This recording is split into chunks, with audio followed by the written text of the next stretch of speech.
Hi everyone, sorry, welcome back to the MotoGP test. Had a small issue as well with it that we're being sorted out, but we're back for the MotoGP testing and day 2 here at Qatar. So 3 hours to go in this session. Pleasure to have you all here as well. Hopefully you can all filter back in and come watch us for the end of this MotoGP test. The final day here of pre-season testing, the full day also will be uploaded back on to the YouTube site at the end of it. Just a load of technical difficulties today, like you absolutely wouldn't believe. But hopefully everyone can start filtering back through, and we'll put the timings back on and return to our programming. Tire for the race, and we've been super fast with a lot of laps on the tires, so that's a good sign for us. But for sure we miss some feeling on the front that we have to fix for tomorrow, and also for...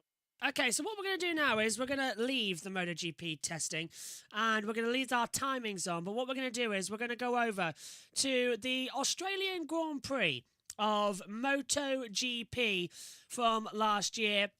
A cracking race that transpired as well, because it was just nothing but high drama throughout. 27 laps was the distance. It all took place on the Saturday, not the Sunday. And on the call was myself and Adam Lemridge as well for that night race, as Megan was unavailable to join in. So let's go over now and join over with all the action from Australia. Hello everybody, good evening, good afternoon, good morning, wherever you are in the world, and welcome to the Australian Grand Prix for MotoGP.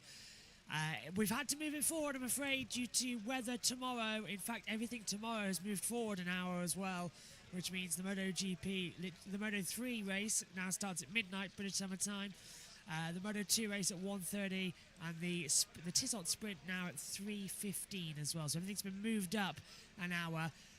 But the main event, the Australian Grand Prix here at Phillip Island, moved forward by 24 hours. This is the main Grand Prix, 27 laps ahead of us, and everybody out here going for glory. 21 riders in total. Alongside me in the commentary box is Adam Lemridge. Good morning, Adam. It's just gone midnight. Oh, it's just coming up to midnight, actually. It's 11:59 where you are. About to be a Saturday race, and everything looking a bit chaotic. But at least the rain has kept off. A few bits of wind out there, but pleasure to have you in the commentary box for MotoGP. Good morning. Thanks, Josh, and good day to everybody watching. This is like a heavyweight title fight. Jorge Martin versus Pecco Bagnaia, and Brad Binder is in the middle on the front row. And can't think of a better place to be than here at a legendary track like Phillip Island, with so much history on two wheels and on four. Folks, this race is going to be good, so strap in and hold tight. Martin on pole position. Bagnaia starts the two championship protagonists as well. We talked in qualifying. Who do you think is going to be? It's on now. I meant to be in the commentary box, question mark, says Megan. Has Megan forgotten that she doesn't actually need to be here? I'm going to reply to Megan. Let's throw it over to TNT Sports then. And get all set trackside with Susie Perry. And Francesco Bagnaia, Aleix Espargaro from the second race, Johan Zarco and Fabio Di Gianantonio. Got to put his name in the mix after what we saw last weekend. You know, it's not a given, is it? And by the way, Marc Marquez is going off the third row in seventh. Of course, he's fantastic around this circuit. You know, we've seen victories from him, and he's been kind of in and out of form. As we look at the man, the championship leader, what is he thinking at the moment? Francesco Bagnaia leading by 18 points. Let's just take a break and listen to the anthem.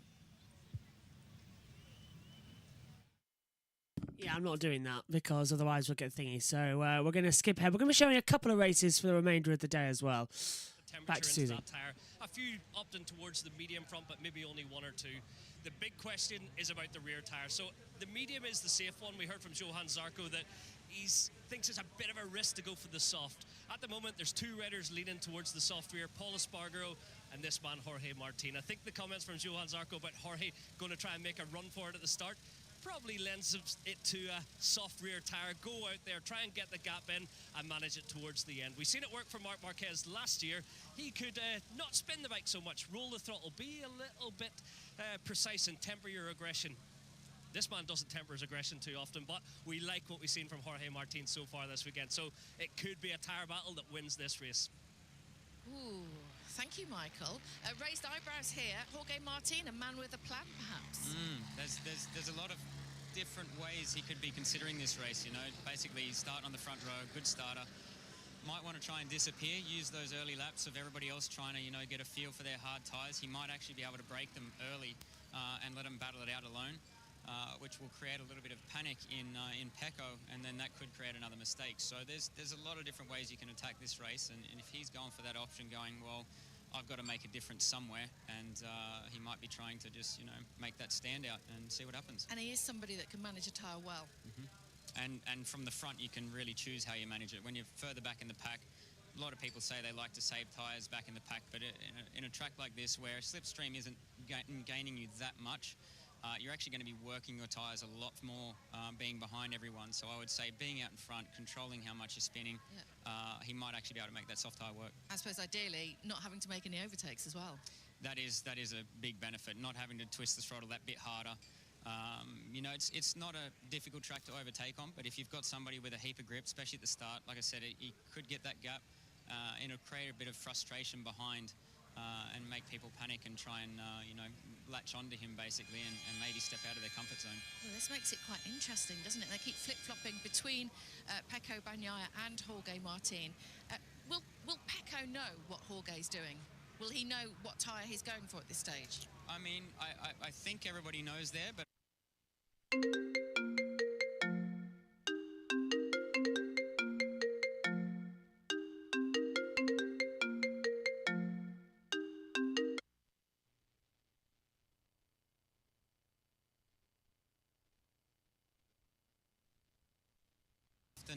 you know, we sort of threw people dummies as well in the past and pretended like we were going for one tyre and switched at the last minute.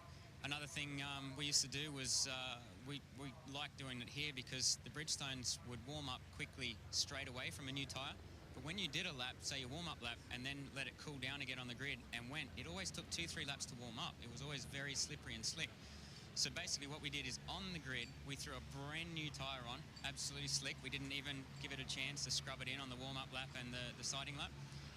And then I could go out, start of the race, bang, because I knew all the practice sessions, it would light up and it come alive a lot quicker than a tyre that you'd only done 2 laps on, but gone through a slight temperature change. So there's a lot to think about. And that was the race I think I pulled 2 seconds on Jorge in the first lap because he was confident, like, Casey's going to have to take his time to warm the tyre up, and I was gone. So by that time, then I can just relax the whole race. Little bit of head scratching, little bit of head games going on the grid, do you think? Yeah, possibly. I want to see if they are throwing a dummy out there for them, or once we see them go around on this warm-up lap and we get the proper tyre allocation at the end. But it's a big gamble to play. Maybe he feels like his tyre consumption isn't as high as the other Ducati riders because he's smaller, he's lighter, but his aggressive nature, how he gets into the throttle, how he turns the bike, it'll take a bit of managing. So yeah, it is a roll of the dice and maybe one that he's confident to play today. Unless he's not going to play it at all, and that was a dummy. Who knows? Because he was good on the medium on Friday. But what about Brad Binder from the front row, Michael? And what was the atmosphere like out there? Yeah, it seemed actually quite... it looked like Jack was a bit tense. Obviously, a lot of media hype around the home GP. Brad looked quite relaxed. I've got a feeling about Brad. We always talk about Brad being a Sunday man. He's a good Saturday man too with the sprint. So I think he's got the bike working well. Seems confident. It is going to be about getting the start and being in the mix, letting the race settle down after 2 or 3 laps. I don't know if anyone's going to drop the hammer. Maybe Jorge Martin. Yeah, I think Jorge's the only one that would probably consider it. Like I said, he's playing several different games. Nobody really knows. It's either throwing a dummy. He wants to maybe put the hammer down at the beginning, create that gap, maybe create a little panic in Pecco, and we'll see. Here we go then, everybody. Stand by for action in the World Championship. Hard front, soft rear for Martin. Hard front, medium rear for Binder and Bagnaia on the front row. It's the Premier Class race for the first time on a Saturday since 2014 at the TT Assen. It's Martin versus Bagnaia. Stand by for Phillip Island and the 2023 Australian Grand Prix to light up and get going.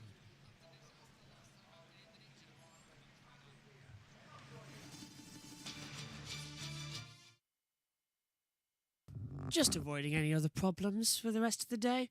So we'll hear it back in a second. Yeah.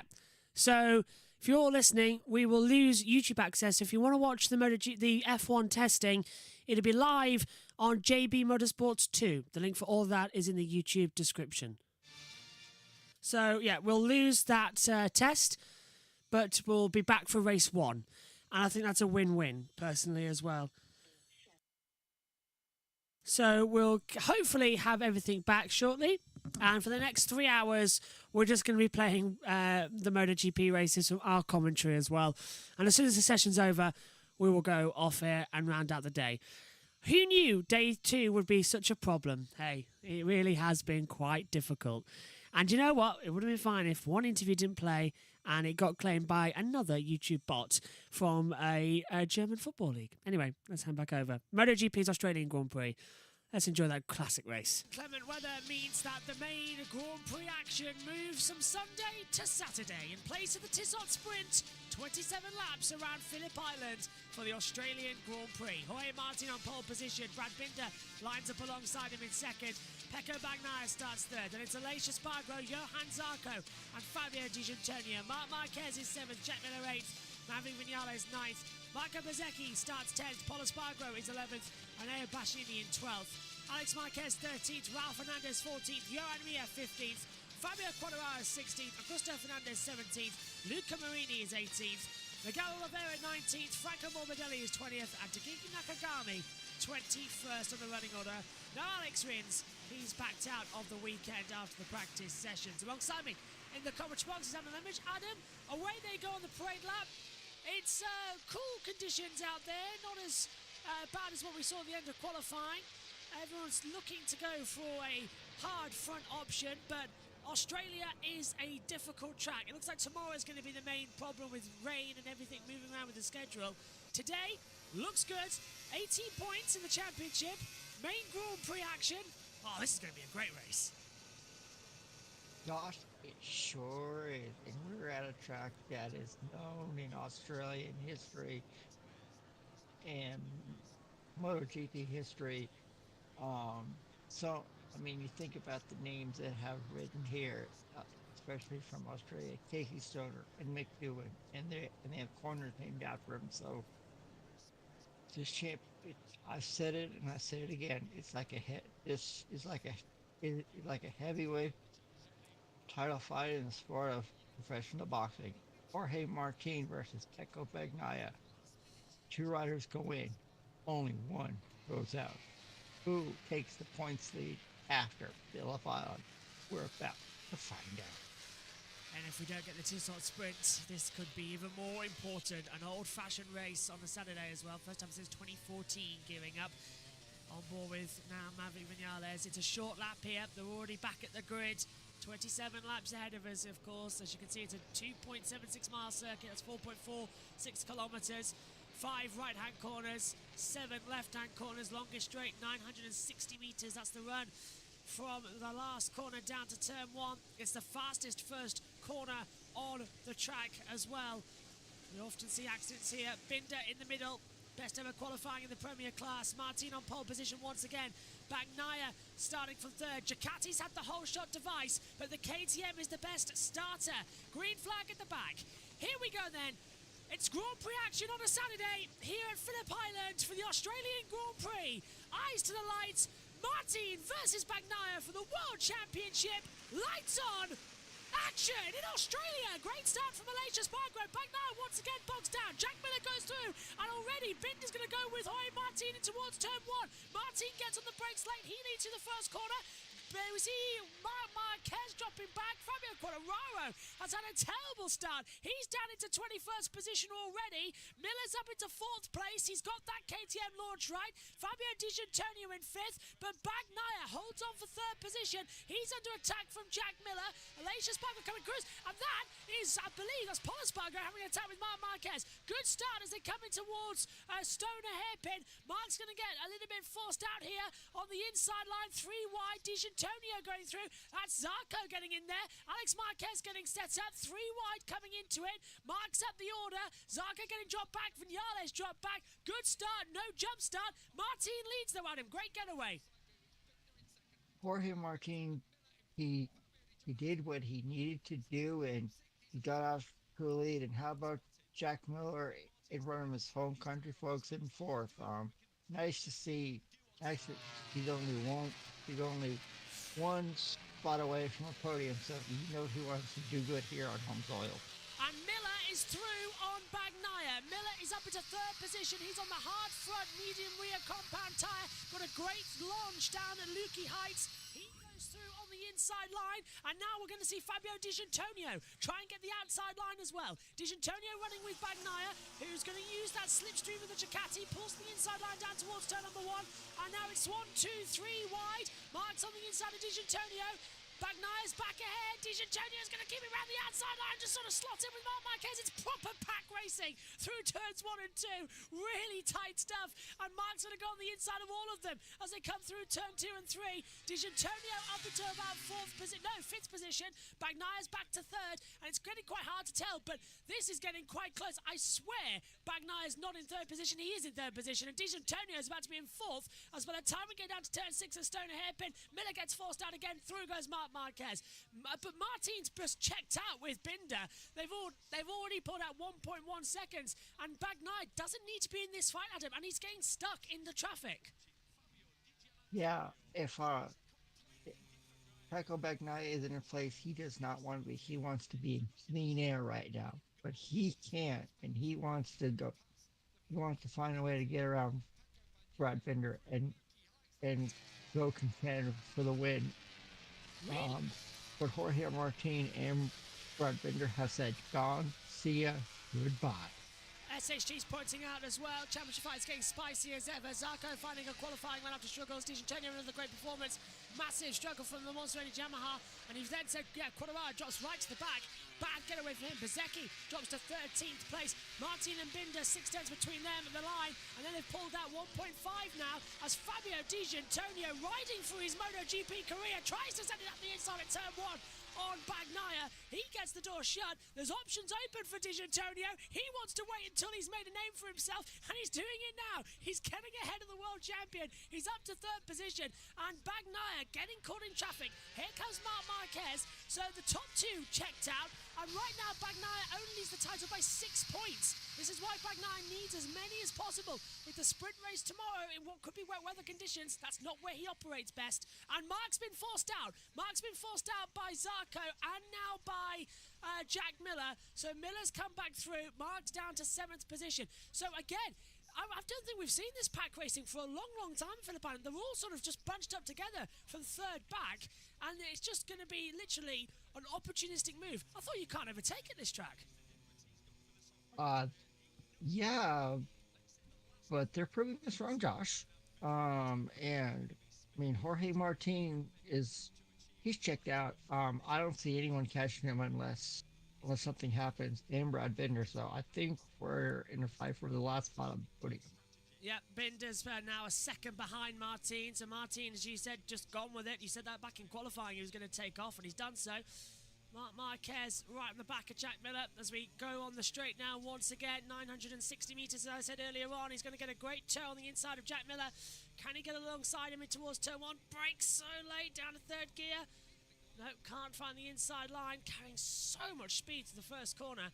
I'm surprised no one's gone down yet. I really am, actually. I thought we were going to see at least 2 to 3 down on the track at the start of the race. Everyone's made it through.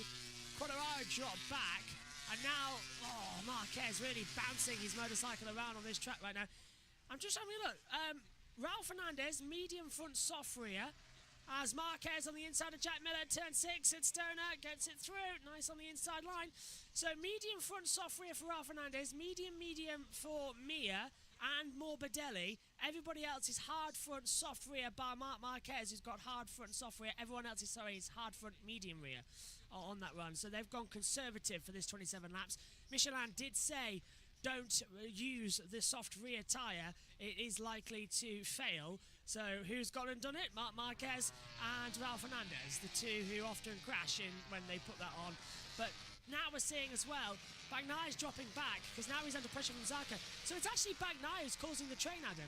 And this is great news for Martin in the championship, because if Martin drops further back, he gets more points in the championship. Right now, I think the gap is like 5. Yeah. Right. And Michael Bagnaia, he does not want to be in this position. He started on the front row, and um he's a he wants to be in clean air, but he can't. He has riders all around him, and he's seeing his championship rival say he's seeing his championship rival take off, and that's not what Pecco wants to see. He wants to be up there with Jorge Martin, but he can't get there right now. Struggling again, Marc Marquez has passed Johan Zarco. Now he's going to have a go on Bagnaia. It wouldn't be funny if Marquez took Bagnaia out of the race. That would be hilarious for these two. Yeah. The two have crashed the most this season. Take each other out for a change. Mark's, as I said, the crash count stands at 2 this weekend. Last time Bagnaia failed to finish was India about 3 weeks ago. Martin still at the front, holding it back. Well, longer than that, actually. About a month ago now was that, because we've had Japan. Then we had Indonesia. Now we're here in Australia next weekend. I think we're in Thailand. I can't remember where we are. We've got so many. We just got to rattle through at the end of it. I believe next time out, MotoGP is in Thailand, Josh. Excellent. I know the calendar just. I know we haven't visited Qatar yet as well. That's coming up. Riders are not looking forward to that one, apparently. After watching Formula 1, I do not blame them one bit. I'll agree. Martin's gone for soft rear, I've just noticed, actually, Adam. So he's got hard front soft rear, so he's going to be one risking it. Watch out for Martin later on in the race. Zarco's trying Remember to what happened? It's called Remember What Happened Last Time at Indonesia, Josh. Jorge Martin he threw it away. Just dropped it. I was looking at the top of the picture, and I commentators cursed him as well, actually, last time out, as I said Martin, all it would take for him to lose out in the Championship League now would be a red flag and a restart, or he'll go down as an accident. And 30 seconds later, he crashed out of the race. So that was my fault. 1.7 the gap now between Martin and Binder, as Marquez desperately now trying to get back through on Zarco, who's gone deep at turn 6 at the Stoner hairpin. Marquez back through on the inside line. Zarco has the traction though. To go back, drift it wide again. Marquez slips back through on the inside line at turn 8. This is what we like at this part of the track. It offers up overtaking opportunity. Zarco's going to get nothing back. Zarco right, and that's why Marquez wants to ride Ducati next year, isn't it, Adam? He does not like the Honda has no power out the corner. That Ducati munched him up and spat him out before it was even known what had happened. Yep. Next year, Marc Marquez is on a Ducati, and he's going to be the man. And he can't wait to get on that bike in 2024. He wants to put the season behind him and start off scratch. And I think next year Marc Marquez is going to be a championship contender. He's with a different team on the Ducati, and I think next year Marc Marquez is a rider you don't want to mess with. Absolutely, he's going to be right up there.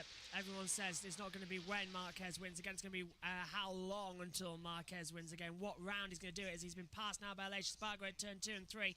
Gets himself back on the inside line, coming down towards Stoner. So he's back ahead, Aleix still on the attack of him. You don't want to go side by side with this part of the track. It's very dangerous through 5, into the hairpin at 6.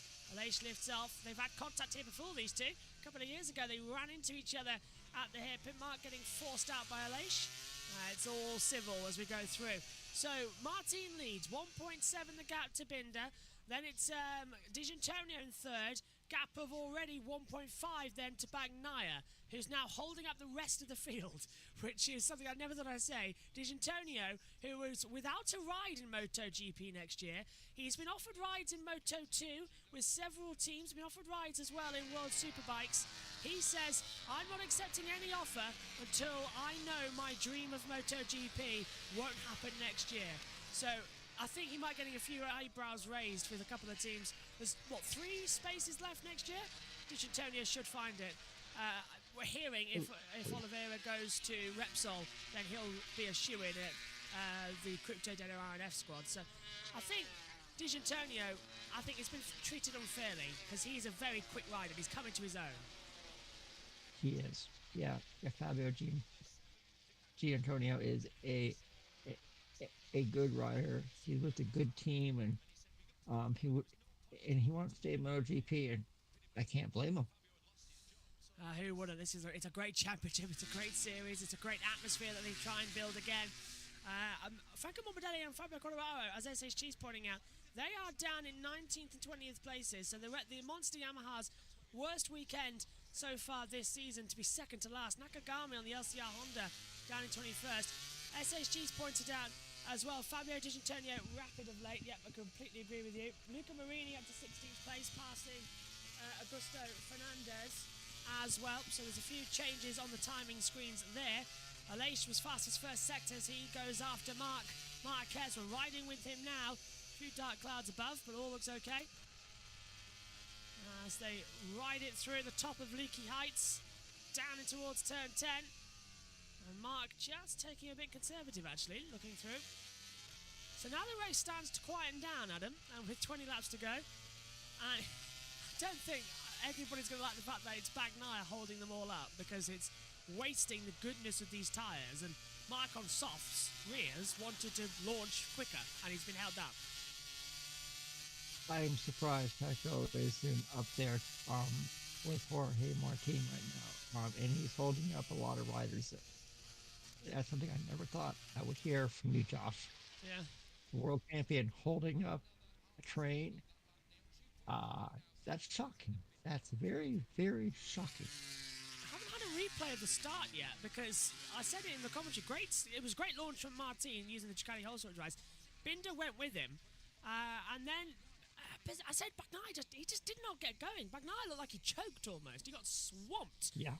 And then as soon as the whole shot device sort of came up and the bike went to return to normal, he got the power down of that Ducati engine. But I want to have a look, because it looked like he choked. He was under pressure from Zarco and Marc and Aleix. So I want to see that again. Hopefully we will get that replay coming up soon, and we can describe it in better form. It's lap 9 of 27. 19 laps to go. As we look at, there is Pecco Bagnaia. Championship now 6 points for Bagnaia, 359, and Martin 353. So Martin's doing all he can, and if it's roles reversed tomorrow for the sprint race, if it happens, Martin will take the lead of the championship by 2 points. It's getting tense now. Martin's already crossed the line. He's 4.8 seconds back. That's the gap between Martin and Bagnaia. That is unheard of. It's so bizarre. And we actually have a comment in the YouTube chat saying, is this a sprint or the full GP? This is the full GP. Sprint race will be tomorrow if they can get it in, because of rain coming into Phillip Island. So this is the full Australian Grand Prix you are watching. Yep, they've moved the schedule around, as Adam said. Tomorrow is the sprint, today is the Grand Prix, just so that we get maximum points, because there's a lot of rain and wind in tomorrow, as Adam says. So, yep, schedule moved. You're watching the full Australian Grand Prix. 27 laps in total, not the 13 for the sprint. That's tomorrow, which is delighting me and Adam, because it means we get to go to bed earlier. 3 hours earlier, actually, than what we do today. So it's all good to come through. Aleix just having a few issues there at the mid-corner, coming through at the top of Leaky Heights. Sunshine for the first time in a couple of hours at Don's Phillip Island, as Zarco just gets it late on the brakes, switches back up. Pecco in 4th position. He's 1 second back to Di Giannantonio, so I don't get it. Hard front, medium rear. Don't forget, well, I suppose Bagnaia surprised us in qualifying. He had to go through Q1. He got it through with a top time, really strong top time as well, with Marc in 2nd. And he impressed us with 3rd in quality. Race pace just not there, is it? And I think we're seeing that. He's dropping back about a second a lap now. That is a shock to me, you, Josh, and I think everybody watching this. No one expected this from the championship leader. But we all know in motorsports, anything can happen on any given day. So, if I'm Pecco right now, I just have a clean race and then worry about the sprint tomorrow. if it happens. Yellow flag. I think Mia's crashed. Johan Mia's dropped down. Mia's crashed out. Rider okay according to our timing screen, but Johan Mia has crashed out of the Australian Grand Prix. There he is, back on the bike. Might be able to get it restarted. Oh, this we see a replay of. Down at turn 6. Oh, it's contact with Luca Marini, and he gets forced out wide and just drops it at the exit. That was not Mia's fault. That was Marini sort of throwing it on the inside, and that's forced out Johan Mir. I think that might be a long lap penalty, I think, for Johan Mir there. So for Luca Marini, sorry. It was very bad to just sort of lunge on the inside and go, okay, make that work. That's Binder. 2.5 seconds, Adam. This is great for Martin. Just takes off. He was reminding me a lot of Marc Marquez in his, in his heyday. I say heyday, but he could come back. But 2019, Mark, where he just hit the front and that was it. He was gone. And I was saying how boring MotoGP is. It's under investigation by the stewards, Marini and Mir. So that probably is a long lap coming for, coincidentally, at turn 6 as well. But Martin, looking impressive. He needs to be on the main bike as Marquez under attack from Miller and attacking Aleix Espargaro. Has Aleix passed him? Yeah, Aleix has passed him. And Mia's in the pits, out of the race. Mia's out of the race. But Jorge Martinez in another zip code. He's actually at Albert Park, Melbourne, doing the Grand Prix on the street course. We're almost here. He could. I'll say he's at the Gold Coast, or even say he's at Bathurst.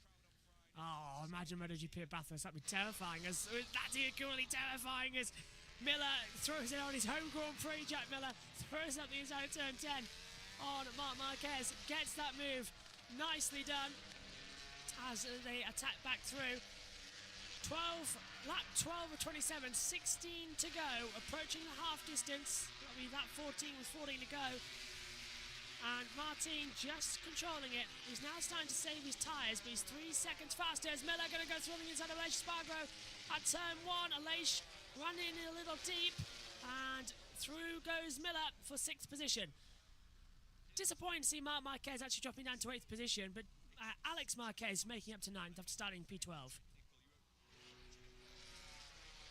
That's good for Alex. But Jorge Martin, I mean, I call him Mr. Sprint Race. You might as well call him Mr. Main Race today.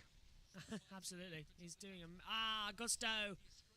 Why is Augusto? Yeah, Augusto's down. Augusto Fernandez, our star from Q1, who it looked like he was going to go through. Started 14th on the grid. He's gone out of the race. Doesn't even know what he's done there.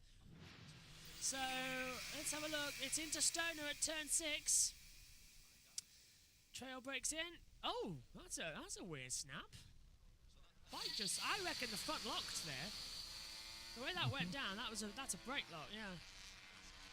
So, that's unfortunate. 2 out then. Down to 19. That is annoying. Super annoying. Halfway there. It's lap 14 of 27. As we just noticed something's happened with our timing screens here. So let's get that sorted, because look, the timing tower has disappeared on us for some reason. Let's get that sorted. There we go. Weren't seeing the proper lap counter. That's because of it's all been set up for the sprint race, not for this main race. There we go. Let's get that sorted. As they attack back through. That's look at that. Back 9 out attack from Zarco over. To be fair, Zarco's gap is 3.3 seconds to Miller, who's in a little battle with Aleix Espargaro, Alex Marquez, who's now... Alex has passed Mark, so Mark's down to 9th now in that little train. And Bagnaia, who was actually faster than those two in front of him. And Binder's dropped back, so now it's a battle for second. Binder, Di Giannantonio, Bagnaia, Zarco. That little train. And if Martin decides to crash out, it's going to be a very tasty lead for the race all of a sudden. But Martin's 3.4 seconds ahead as they come over Lukey Heights once again to turn 10. Oh, this is impressive stuff. Really impressive. It's a Ducati 1, 3, 4, 5 KTM in second. How how Binder's holding on in that, I don't know, but that's just testament. We've seen that all year, Binder, having that style of run and holding it together. 13 left. I've been impressed with Brad Binder after he started his starting in the middle of the front row. And he's held it in second. I mean, I am surprised he hasn't gotten challenged yet. Aleix has passed Alex Marquez again. Alex did get back ahead of him in the last corner, but Aleix gone back 3 for 7th. Mark's now closing on the back of Alex Marquez, of course. And Aleix Spargo up to 7th. Bagnaia still P4 in this little train. This is getting a very... It's not quiet, but it's an unusual race. They've split up. We don't usually see this. It's reminding me more of a Moto2 race. They've all split up into different packs, and that's not what the simulations were predicting. Of course, the sprint race usually delivers us with more action, so maybe that's better that tomorrow we'll have a bit more all going out for the action of the race, and the sprint will be the highlight. If it's a wet race, it's going to be even more insane. 13 laps, so basically we're into that now. We're effectively into a sprint now with 15 of the 27 complete, 13 to go. We're into that sprint procedure. As Bagnaia's under attack from Zarco, Binder's under attack from Di Giannantonio. So this is the battle 2-3, and then 4-5. And look at that, Martin across that. What's the gap now as he pulls across the line? What's 3.5? It's still 3.5 across the line. Now it's 3.4, so they've pulled a little bit. As Zarco looks at the inside line at turn 1, Bagnaia trails in, keeps it with the speed. And Binder's looking a bit more vulnerable now to Di Giannantonio. Can Fabio Di Giannantonio get his best ever result in MotoGP, a second place? He's right on the back. He's looking feisty. Zarco's right behind Bagnaia as well as we come through 4 and 5. Di Giannantonio's going to go for the movement to turn 6. You can feel it coming. He's going to look on the inside line. No, shuts the door, does Binder. Di Giannantonio has to stay patient, but this is great from Fabi. He's closing him in, hounding the pressure. Binder's an old horde at this. He will keep it, but Fabio Di Giannantonio running for his career. He's got nothing to lose at all. Not in a title fight, nothing. So he can just go all hell's bells and gets through. And he's closed massively. 2/10 on that last lap. I think Fabio is going to get around Brad Binder, for a second. And I think Jorge Martin is checked out. I think right now he's just riding victory laps. I mean, once he got the jump, it was gone. See ya, goodbye. And I think our predictions are going to come true, Josh. Yeah. Jorge Martin. And then tomorrow, if the sprint race happens, we're in for a doozy. I can't wait for Valencia. I can't. Such a great end to the season we're going to have. Di Giannantonio is faster than Jorge Martin on the last 3 laps by 2, sometimes 3 tenths of a second. So this is now getting strong. Di Giannantonio's on a hard front, medium rear. Martin, hard front, soft rear. And I wonder, Di Giannantonio's got a great run coming down in towards turn 6 at Stoner. No. Binder's going to keep it in. Holds that inside tight line. Di Giannantonio needs to pass Brad Binder now if he wants a shot at Martin. If he wants to go after that win, he knows Martin will jump out of the way for the title. He's thinking long term. Di Giannantonio might get his first ever win here. Reminder to all of you watching on Twitch and YouTube, this is the full Australian Grand Prix. It's not the sprint race. If it was the sprint, you'll see at the top, it'll say SR. This is the full Australian Grand Prix that you are witnessing as they come into Lukey Heights. Such an impressive run now. Trying to keep an eye out on everything. Look at the photographers. It's proper old school circuit this. The photographer's so close to the track. No protection or anything. And it's amazing the amount of access you get here. I love this track. And I know supercars come here a lot liking it as well. Yeah. Oh yeah. Like I said, this track is he's going for it. is the rider's favorite, and Di Giannantonio tries. Oh no. I thought he might have had it then to turn 1. Didn't get through. I would love it if Formula One came here. I was thinking that earlier on in qualifying. F1 here would be Ooh, amazing. yeah. Yeah. Yeah, I could see that over Albert Park, Josh. Alternate. D'Antonio's got a great run here on the inside line, turn 6. Binder's going to go a little bit deep, and he's gone a little bit too deep. D'Antonio trying to get through. Bagnaya's on attack from Zarco at the same time, so it's all happening now. Marquez is closing in on the back as well of Aleix. They've sort of dropped back as well into 8th and 9th position. But this is looking fantastic now. Battle for the podium places is the place to be here for the Australian Grand Prix as they attack and fly through once more. 10 to go, about to become 9. And it's Martin leading by 3.2 seconds to Binder and D'Antonio. Oh, Binder nearly lost it coming out of turn 10. Proper had to correct himself. Knee jumped and everything. That's not what he needs to be doing. As they come into the pit lane, D'Antonio hunting him, looking left, looking right. He's going to get a great exit. Look at the tyre. It's completely rubbing away from Binder, and D'Antonio got so much more slipstream down to turn 1, and he's through. Yes! D'Antonio up into 2nd position, and Aleix has passed Alex and Mark. So that is D'Antonio up to 2nd. Now, Adam, he's got 9 laps to close in 3.3 seconds. Does D'Antonio take a maiden win? The Grenesci team think he can do it. I think he just might stand a chance. He was faster across the distance. Yeah. Getting to Jorge Martin is one thing, Josh, but we all know passing him is another. Like the Murray. As they come through. Thank you. Binder's going to stay with the back of D'Antonio as much as he possibly can. Bagnaia still ahead of Zarco. This battle for 2nd now, a 4-way fight. Zarco needs to get past Bagnaia. Championship points are losing out here. Still impressive. I'm looking at the sector times. Sector 1, D'Antonio's 2... Okay, so D'Antonio's 2 tenths down on Martin on this lap. That's only because he's passed Binder. He's lost that toe. He'll find it on the next lap with better traction.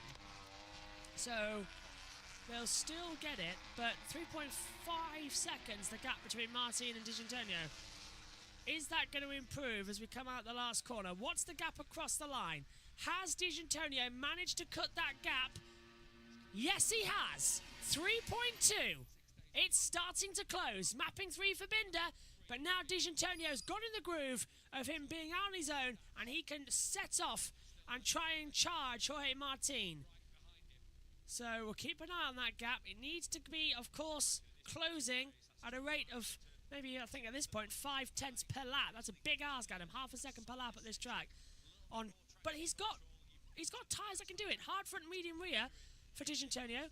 Martin, as we keep saying, hard front, soft rears. That soft degrading we saw from Binder.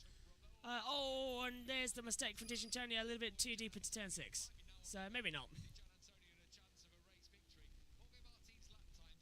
I have been so surprised with Fabio D'Antonio. He wants to stay in MotoGP, and he is proving it here today, Josh, that he is meant for this premier class, and I hope he gets a ride in 2024. He deserves it. He's certainly showcasing why he needs to be on the grid next year. I'd hire him. Great rider. I'd hire him too. As Alex Marquez, his teammate, down in 7th position at the moment. Of course, riding injured, still damaged ribs for Alex Marquez.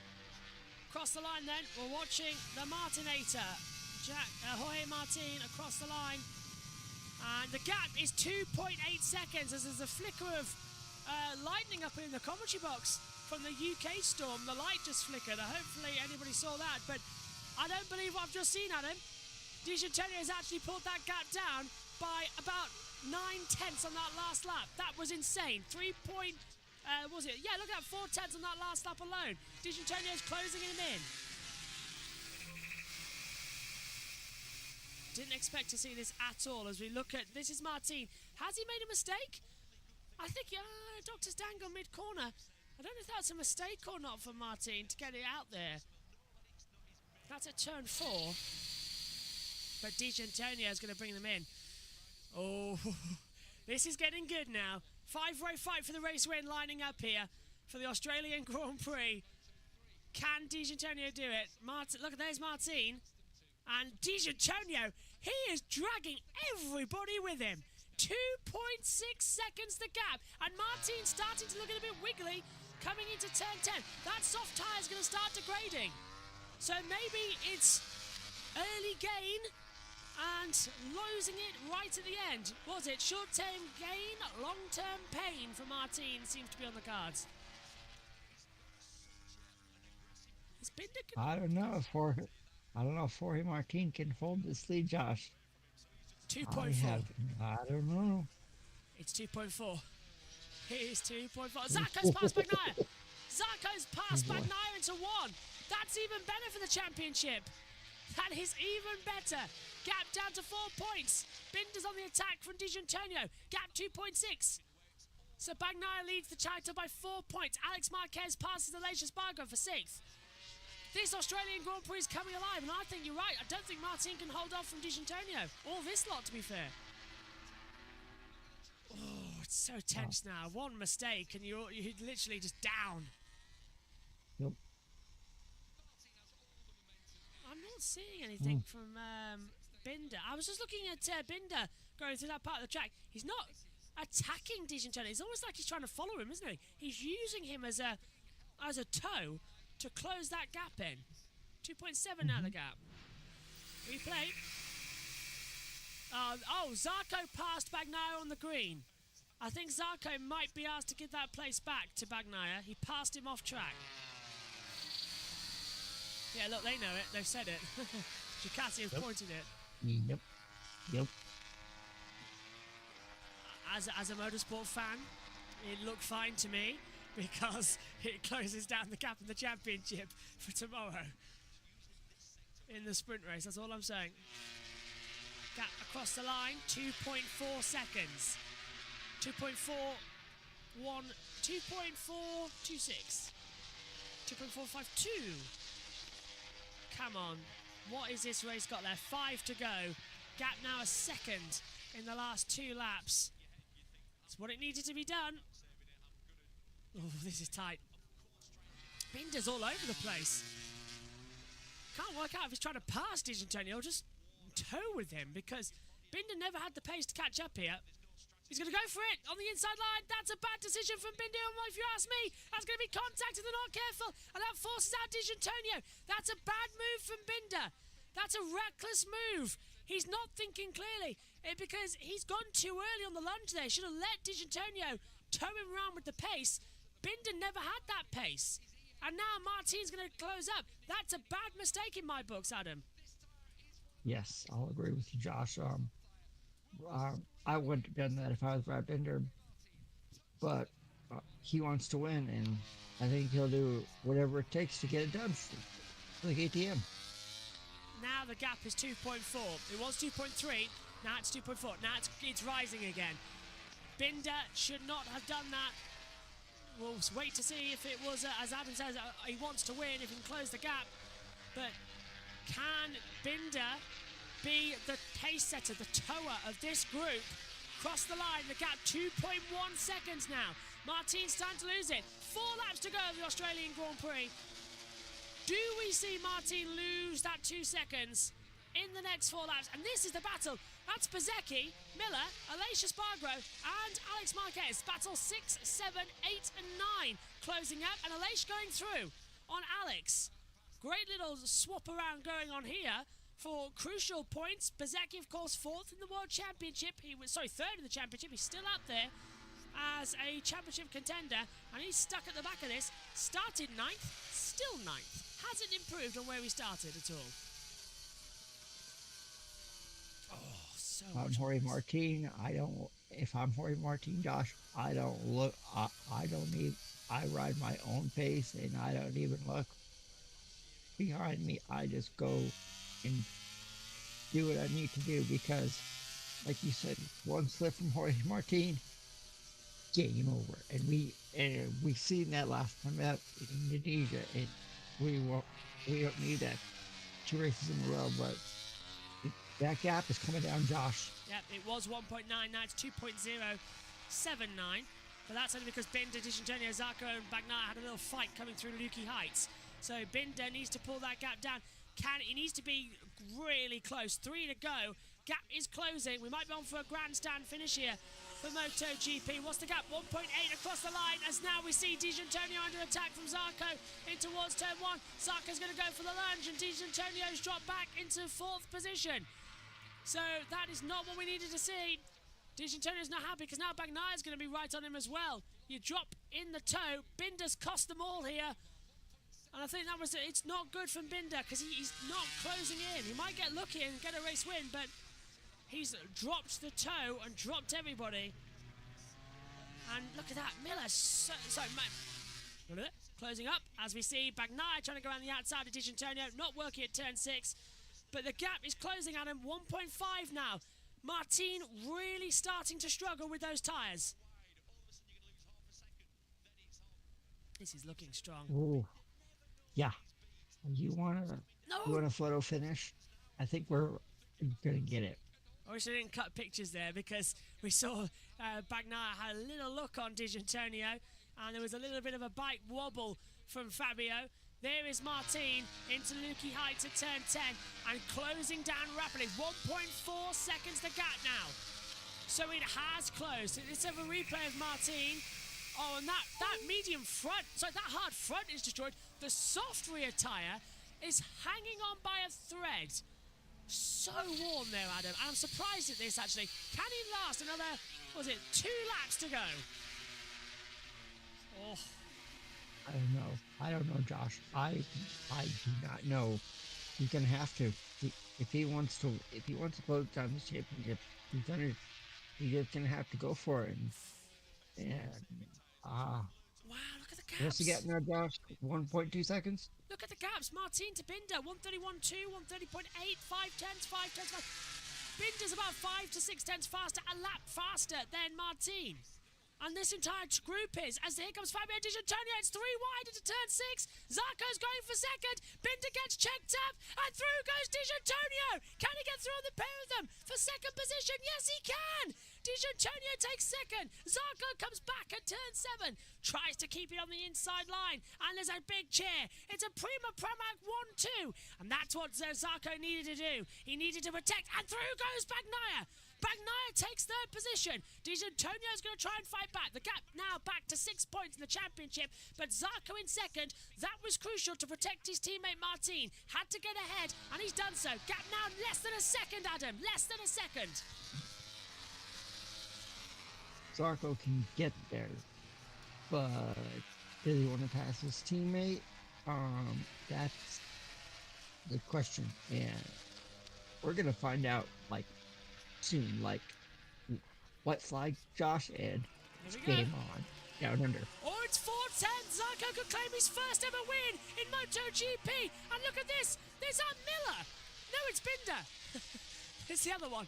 Last lap the call. Binder closing in on the back of their D'Antonio. Bezecchi's past Lacia Spargo.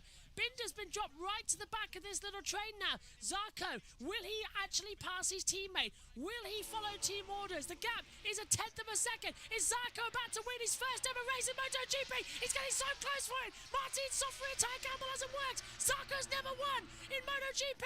Bagnaia's right there. Bagnaia's going for it. Zarco's going for it. Zarco takes the lead. He touches. Bagnaia versus Zarco. And who's leading? Zarco leads. Bagnaia is second. Martin third. I don't believe it. Martin's down to third. Bagnaia second. Zarco leads in Australia, Adam. That was not part of the plan. Team orders have not worked. I think Zarco's going to win his first career MotoGP race, Josh. And Martin's dropped to 5th. Martin's, look at that, he's got look, D'Antonio's got past him. Martin's down to 4th. The gap is increasing. Can Bagnaia steal something in the championship? It's all going wrong for Jorge Martin.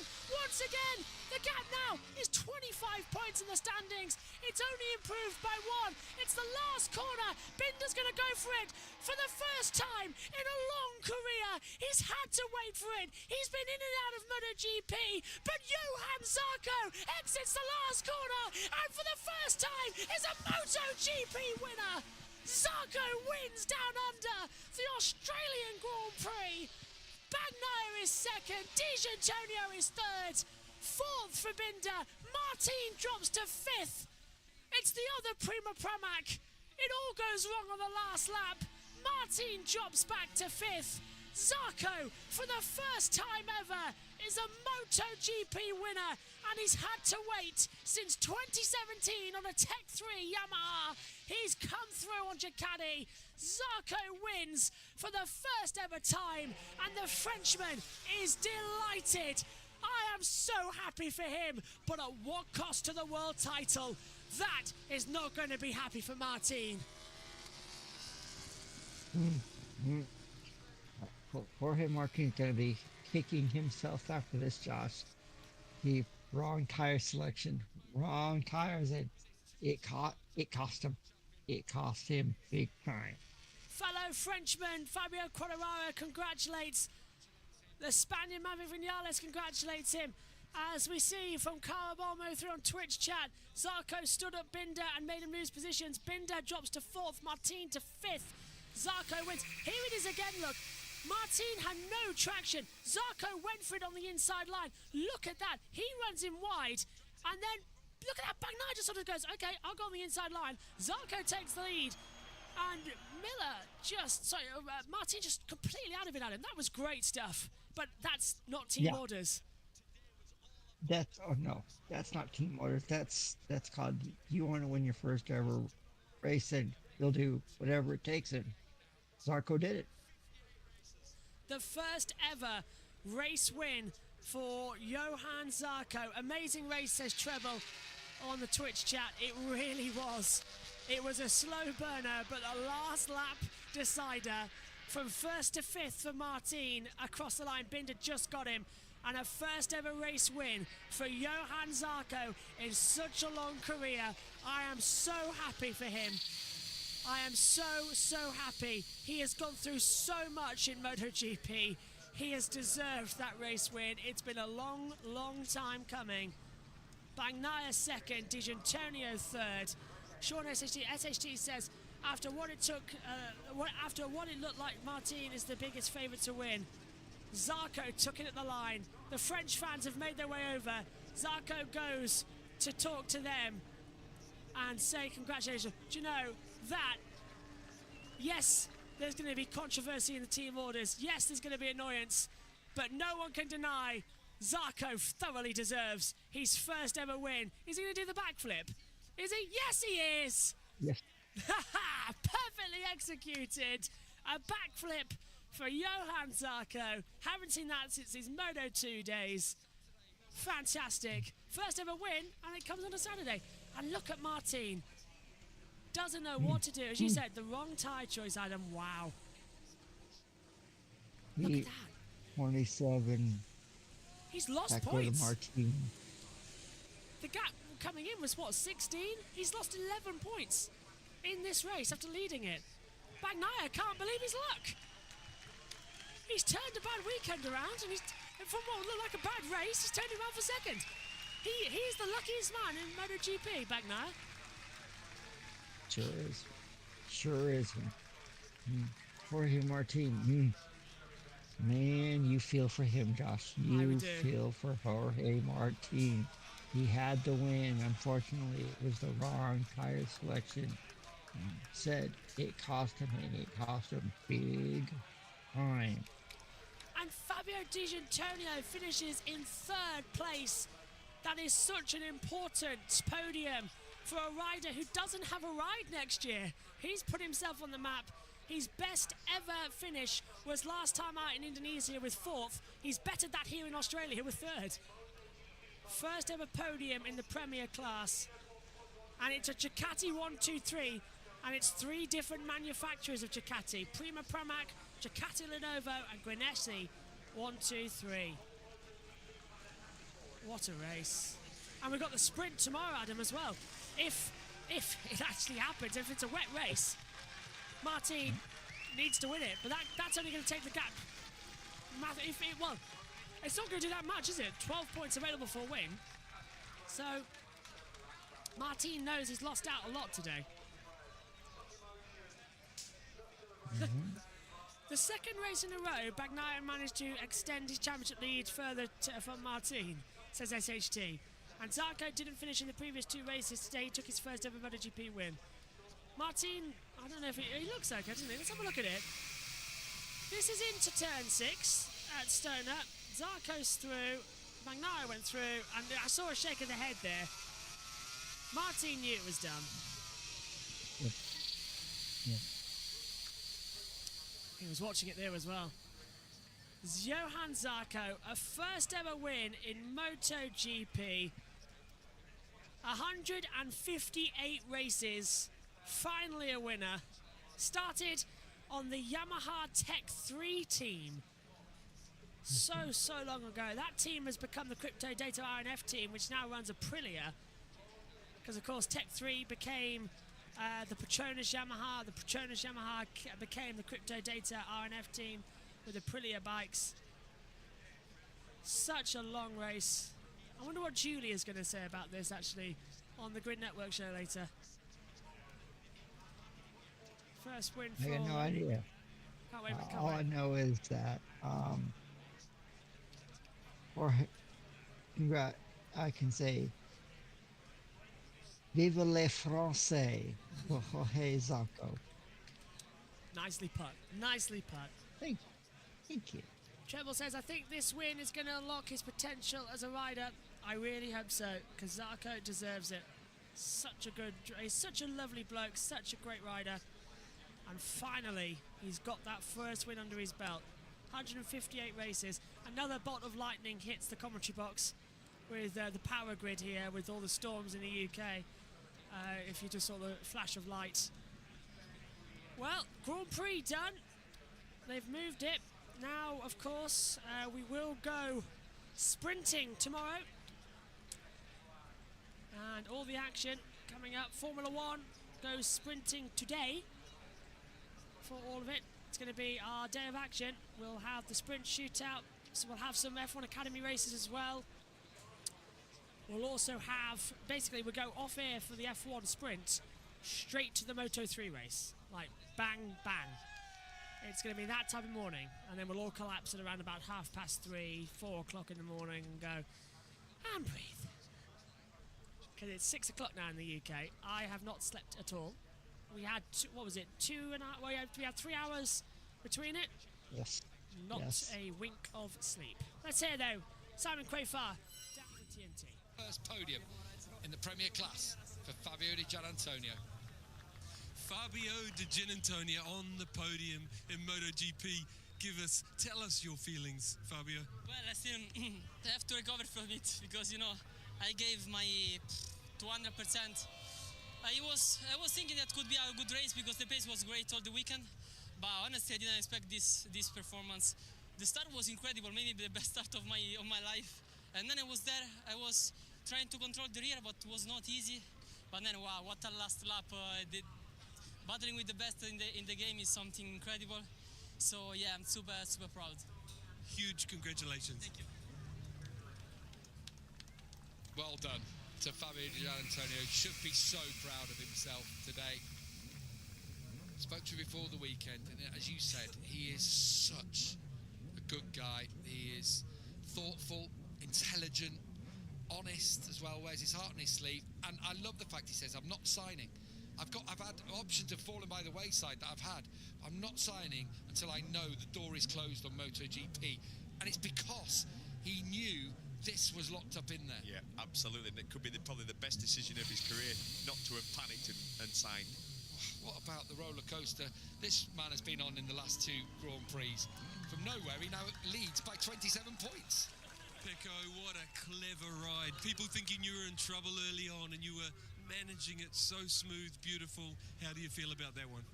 I was seeing that that the guys in the front were pushing, maybe too much, and because I was there, my rear tire was spinning already a lot, so I just tried to be calm all the race. I was knowing that was very long, and finally I was seeing that we were catching Martin, Jorge.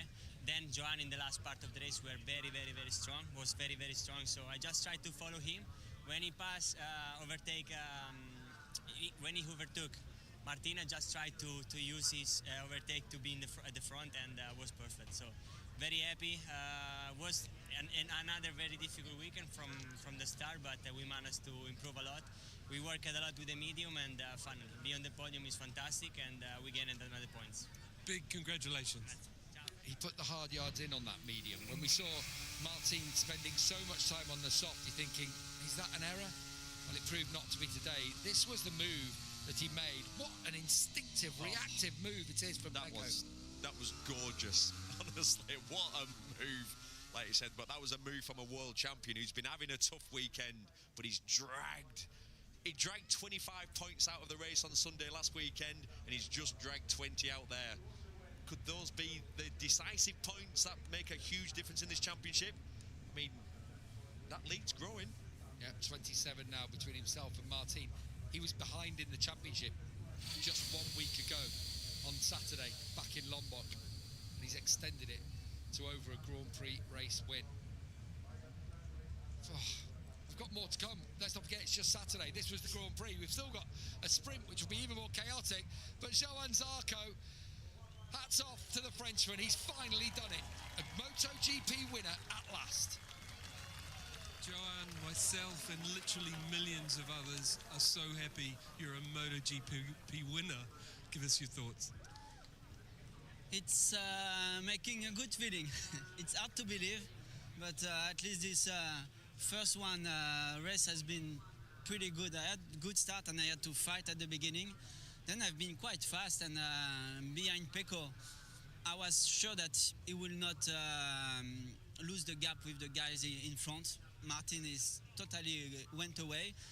So I was trying to save the rear tire as well as possible, because I know that normally on the last few laps I can handle well this rear tire, and I was seeing that the tire was moving, but I could have something more.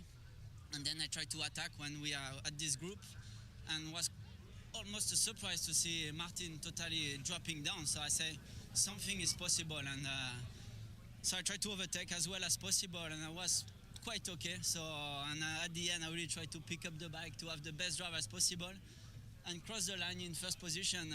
After so many races trying to do it, it's really high emotion. So I need to swallow it, to take it well and enjoy tonight, because I don't want to cry at the moment, but I think it will come soon.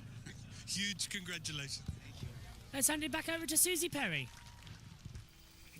Mon Dieu, mon Dieu, mon Dieu. It's been a long time coming.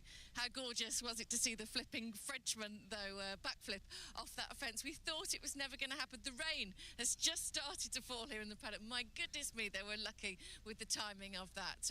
What an incredible race. It's forever drama on the island, Casey. It always throws something in the mix, and they got very lucky to get through without any rain, but it ended up being a fantastic call. I know that Martin, really pulled out and stringed the field out a little bit, which I was very proud to see, doing exactly what I suppose was in his head, and maybe put pressure on the other riders to make mistakes. But unfortunately, he just, whether he didn't manage it well enough in that middle part of the race. I already saw him spinning quite early on, with probably 10, 12 laps to go. And I honestly didn't think he'd hold on then. So he tried as best he could, but I think the fact that Zarco got into P2 and Zarco had pace that the others didn't, I think if Brad stayed in second, they weren't going to catch him. But I think Zarco getting into P2, he had that extra pace to just drag him up in half, 3/4 of a lap, and unfortunately that's what did him. Yeah, let's have a look at Zarco in action. Splendid form today. He did everything right, didn't he? Yeah, he was decisive when he needed to be. I didn't expect him to dive down the inside of Brad, knowing how late Brad is in the brakes. He picks Binder up a little bit here, gives an opportunity for Digia and Pecco to take advantage, but that was decisive. As Casey said, even the half a lap that Zarco was at the front, he dragged them ever closer to Jorge Martin. So that move was what won the race for Zarco at the end of the day. But his ability to claw back that gap, and what I was watching from the overhead camera, he was so smooth, so patient around the racetrack, fast through the middle of the corner, but not hammering his tires. He said, picking it up, making sure he was upright, really using every strength he had today. And so happy to see the backflip. if you went another 4 races, then he moved on to the Honda, it might never come, but now he's a MotoGP race winner. Yeah, well, that last lap was absolutely sensational, wasn't it, Casey? It was a classic at the island. Let's relive some of those moments here as it unfolded in front of our eyes. Yeah, it was fantastic. I mean, we saw actually Zarco, as soon as he made that move on Pecco, then I was quite sure that he was going to end up P2 in that race. He had something the rest didn't. When you have that just set up and that feeling, that confidence of patience, I suppose, early in the race to really save your tyres. And he clearly had grip around here. And at the end, especially the last sort of 5 laps, it's so critical to make sure you look after them and have something for the end. And he clearly had something nobody else did. Yeah, see, even the drive grip he has up the hill, this move from Digi through the hay shed. But look at the lead Zarco's pulling here. Confidence, grip. He judged it just right. When I spoke to him in the grid, he was calculating a completely different approach from his teammate, but he knew Jorge was going to run, and in the end, his call was the smart one. He made it work, and just to cross the line as a victor in such comfortable fashion. It's weird how the championship has flipped. So halfway through the race, it was going to go down to like 4 points, and now it's 27. So yeah, what an amazing race for the championship. Yeah, it really is. It's incredible for the championship. Not for Jorge Martin. It was a bold, brave move to go for the soft tyre. Was there anything that he could have done? You know, Casey, you said he perhaps mismanaged the tyre a little. How did you feel about that, Michael? Yeah, I agree with Casey. Actually, I think there was a point in the race where you need to ride it like a wet weather tyre when it overheats. You need to short shift up a couple of gears, really be patient. It feels like you're going slow, but you're actually bringing the temperature down. So I think it was almost an element of panic mid-race, and you called it, you seen him sliding about 10 laps to go. Yeah, it was. I actually messaged someone with 10 laps to go and said he's going to finish P5, and you know, with 4 laps to go, I thought I was completely wrong. And then yeah, it came down to the last lap, and I was like, oh wow, it's actually going to happen. I thought he'd change something because I'd been watching him. He was careful to a certain degree at the beginning, and then sort of when he pulled out from that 2.5 to 3.5 seconds, he took 2 bigger chunks, in my opinion. Some of those laps, and you're going to take a lot out of your tyres. So you really do need to just feather that thing around here and look after it at a certain point, because you need to get that spin rate down to really help the tyre. Just, you'd be surprised you can get an extra 4 or 5 laps out of that thing if you just took it easy for a few laps. Yeah, I mean, those tyres literally fell off Siberia Cliff, didn't they? When you watch tyres, they really went. Here's the guys watching the last lap and reliving what they've just done out there, because it must be a strange feeling to see it when you've, obviously had a different POV throughout. Well, they weren't expecting to be in those sort of positions because, Jorge was out in front, and as far out as he was, I guarantee none of them were thinking about the win. They were all like, okay, let's try and get the best position we can out of the group that we're fighting. And it wasn't until probably, with 4 or 5 laps to go that it really started to become a realistic, option for them. And that's why they sort of, each one of them who had learnt behind the person in front, so Fabio Di Giannantonio learnt behind Brad, got in front. Then Brad felt like he had a little bit more pace, learnt from behind him, got in front, and then Zarco had been learning from all of them and went to the front and went through and took the win. Glorious victory for him. We just saw the trophies as they were backstage, as it is behind the podium. Davide Tardozzi got to be happy with that. A brilliant race today for Pecco Bagnaia. That was a championship ride. And let's hand over to Gav to celebrate this podium. And I think it will be a happy podium, Susie. I know most people on the podium are generally happy, but they've all got their reasons to be beaming with smiles today. Manuel Poggiali down there, he's no stranger to the podium here, a race winner back in the 125 days, as Paolo Campinotti steps up there. Of course, the owner of Pramac. Onto the podium, Fabio Di Giannantonio. Very good performance from him here as well. I think Adam, he looks quite happy, and I think Bagnaia's looked into it, but I really hope Prima Pramac and Jorge Martin don't have a go at Zarco, because there was nothing wrong there, in my opinion. No, nothing wrong. Jorge Martin just got the tire selection wrong, and it cost him the win, and Johan Zarco is now a MotoGP winner. The Jack Brabham Trophy, it's the only ones that are the same in Formula 1 and MotoGP, the only 2 trophies that remain the same. The steering wheel gets presented. 3rd place, his first ever podium, and a kiss of the trophy for Fabio Di Giannantonio. Fingers crossed it is the first of many, and he still gets his shot in MotoGP. He's proved now he's a podium sitter. Pecco Bagnaia finishes in second position. Jorge Vegas, the FIM president, presents that trophy to him. Gives it a kiss. But the main race win has to come from Johann Zarco.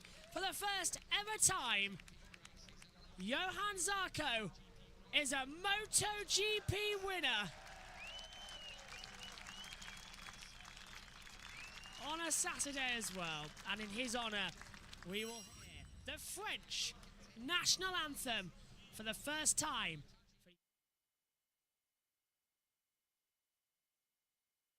And what a race that was, the Australian Grand Prix for MotoGP. Certainly delivered quite a lot of the excitement that we needed in the latter half of the season. Of course, that amazing championship going down to the last round of the season. Now, hello, welcome back. So, what a day it's been, eh? Let's just say a quick hello, actually. Up here in the box. Hang on, that's the wrong thing. Where's that button? See, everything's gone wrong now up here in the comms box. There we are. Hi. What a day it's been. Now, I've spoken with Donna. Apparently, it's a rogue bot. And that's why there was no midday report yesterday. They got hit with the same thing. So, it isn't anybody's fault. What's happened today. It's been a rogue bot. It's just unlucky that it's hit me twice on two different platforms, Twitch and YouTube. So, apologies for what today has been. But thank you, everybody, for sticking with us and watching the test. It really does mean a lot because it has been absolutely just madness what's been going on today. Just an update for you. We will lose YouTube live streaming from tomorrow. So all of the F1 testing coverage is shifting to live coverage on JB Motorsports 2. The link is pinned in the YouTube chat. So all the testing for F1 will be live there tomorrow. Day 3 will also air live on Twitch when we get that back, and every session will be uploaded to this JB Motorsports main channel going forward as well from day 1 onwards. And then NASCAR is on JB Motorsports 2 and on USRN and on Twitch as well. And then everything's back to normal for the F1 next weekend. So that's a big thumbs up as well. Fabio Quartararo, 11th fastest at the moment, just on a 152.193 as well, the fastest lap that he's done in the segment as well. So that's just a little update for you about what's been happening today with all the YouTube mess around that's been going on.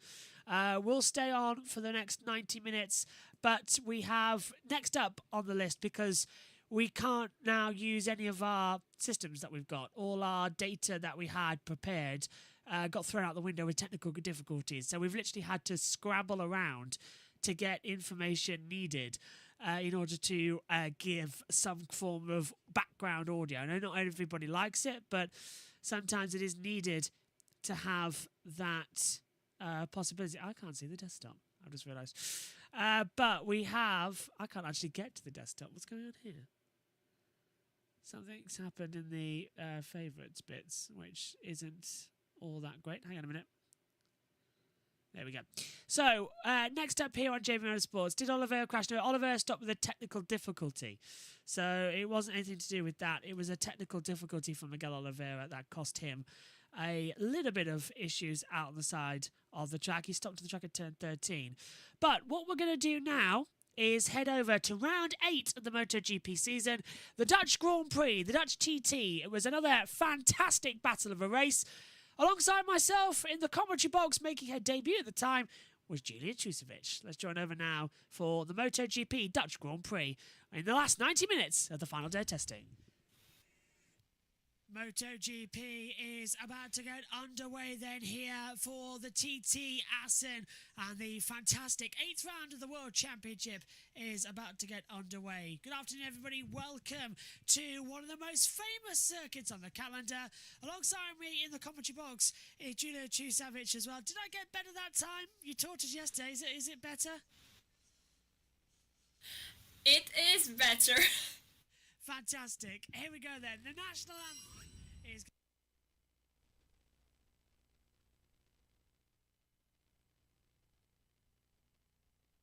Yeah, the national anthem that didn't exist because that also got thinged a while ago. So I'll hop back in. Back live. This is JB talking live, and I'll shut up when the audio starts playing again. So, yeah, it's been a busy day. Hopefully everyone's enjoyed it. Thanks to everyone for hopping back on when we got the live stream back up. The full day, by the way, is going to be uploaded right after we finished. So the whole 7 hours is going to be uploaded to YouTube again, so you can watch the whole day once more. And then if we get part 1 back, which I've been told we will, which is great news, we will change it back. And look at that! Bagnaia, 150.952. The sun has set here at the sail. We're into the 90 minutes to go. Now this, even though we can't read much in testing, this is really going to be the push time. So sit back, enjoy, relax, and enjoy the Dutch TT. First Grand Prix coming onto it as well. Delighted to have you with us. It's going to be a fun race as well. There's a lot of anticipation in terms of what we saw in the sprint race yesterday. Bezzecchi on pole position again. He's on for a perfect weekend. Fastest in every session we've had so far. Could he do a Grand Slam at a track where usually it's chaos and unpredictability, the name of the game?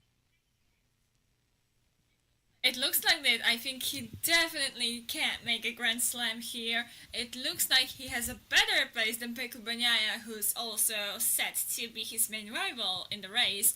But definitely Bezzecchi is motivated, determined to make this Grand Slam and to win and to gain more points on Pecco Bagnaia in the championship standings. Of course, I think the most important news this morning, we don't have Marc Marquez on the grid for this race. For another Grand Prix, he pulled out because his injuries from the German Grand Prix were just too much for him. He woke up in a lot of pain in his ribs and he decided to pull out. So if we're gonna see him back again in Honda, it's gonna be the British Grand Prix in Silverstone. And that's a big question as well, if he is going to be back on the Honda. So there's a lot of rumours circulating around that he's moving teams. We discussed yesterday possibility of, I said Ducati, you said KTM. Looks like you might be winning that. His manager this morning was spotted by one of the TV companies as well, coming out of KTM's area. And we discussed actually in, I can't remember if it was in Moto3, I think it was Moto3, wasn't it, that we said, is it going to be that he goes to the factory KTM team? He's going to go to another. You said Husqvarna could be coming up. It's all a mess in the silly season. Yeah, definitely. It's all a mess, but we also have to say that they talked today with both Mark, the media at the circuit in Assen, both the media talked with Mark, and they talked with Alberto Puig, so the Honda team manager. And Mark said that he is set for the decision for the next year. It looks like it, but he doesn't want to make a decision now or before he makes a comeback when he's fully fit, because he now thinks he's really clouded by emotions. So I think for his decision, we will have to wait after his comeback in Silverstone, presently. And Alberto Puig said that this is like a famous quote. I think it showed up even during some Moto2 race. It was that Honda doesn't want to keep the people in the team that are not happy within the team. So I think we just have to wait for that decision of Mark's, if he's gonna stay, if he's gonna leave and break the contract. Technically, he has a contract for the next season, so we'll have to just wait and see about that. But as you said, KTM is an option, but it's hard to imagine at what team, at what role, if it's gonna be a role for next year or the season after next season, you know. And we have to also discuss the fact that RNF Aprilia looks unhappy with Raul Fernandez, and this may be another place on the grid going free for next year, because we had this famous duo at KTM Tech Free, Raul Fernandez and Remy Gardner. Remy Gardner moved to GRT Yamaha in World SBK and he's really happy now. I talked to him, I had an interview with him just being translated into Polish. He's happy there, and Raul Fernandez managed to get himself a place on MotoGP grid, but in another team, in RNF Aprilia. But he's been injured and his performance doesn't look really good. So I've heard that the team is unhappy with him, just like Gorsini is starting to be unhappy with Fabio Di Giannantonio. It's a lot, isn't it, to go forward? Everyone unhappy with everybody. It's been a difficult weekend. In the pit lane for us for this one as well, we've got Josh T and Omi. Omi, you've been with us throughout the day so far. Interesting Moto2 race, won't spoil it. We encourage you to go see it, but what are you looking forward to here today? I'm just hoping that we get another great race because Moto 3 was good, Moto 2 was good. So hoping that MotoGP will also deliver. And we all go and get to enjoy a uh, uh, we all go and get to enjoy a good day after all of the action because it ends pretty early. Only MotoGP today. So hoping that we get a good race to end our racing weekend. Hope so. I'm breathing in pure hot air now. It's really bad in the commentary box. Josh T in the pits for us as well. Formula E was great. Moto 3 was great. Moto 3 was great. Moto 2 was great. MotoGP should follow the pattern of being great as well. Yeah, well, hopefully it does, and an absolutely incredible Moto 2 race. I won't say who won it, but all I will say is that the rider who did win it, I have been following through Super Spikes and the Support Series as well.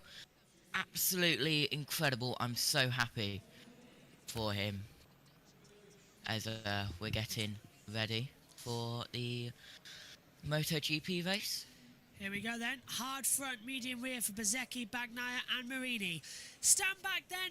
One more race before a 5-week break. Aren't we nice as well? Will we end on a classic or will we end on a whimper? Time to find out. Round 8 of the Moto 3. Sorry, let's see. Round 8 of the MotoGP World Championship is about to get underway. Yeah, I was clearly very much in the spirit. We had 2 great races, of course, earlier on that day for MotoGP, so it was very much up there. JB back live at the moment. Look at that. Ducati 1-2 at the moment. Aprilia still getting in there. Times now beginning to fall. Riders apparently are going to head out onto the circuit, so it's all eyes to what is going to be an absolutely fantastic end to this MotoGP test. I really can't wait to see. So, sit back. Enjoy the Dutch Grand Prix, and it was a classic race as well. We're giving you the good classics where we can have it as well. Yeah, some of it's old commentary, some of it is live, and it's really difficult. You know when I'm live because I've been talking to you like, hello, live. But now let's hand back over to coverage of the Dutch Grand Prix from the 2023 season. A classic race as well. Live timing will continue from day 2, so here of the Qatar test. And it's been a hell of a day. I'll talk to you before the session ends. Enjoy the race. One more race then before a 5-week break, exactly how we like to see it. Hello everybody, welcome to the Dutch TT. MotoGP's premier class of racing now gets to go at one of its oldest circuits. Been racing here since the 1920s as well. So much on the line. Yesterday we had a sprint race back on the Saturday for the first time.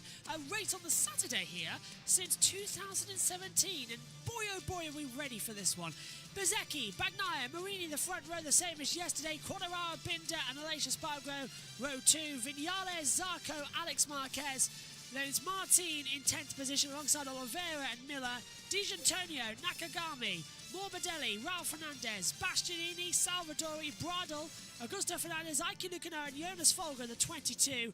Marc Marquez not racing. He's withdrawn from this round of the championship after exacerbating his injuries he sustained at the German Grand Prix.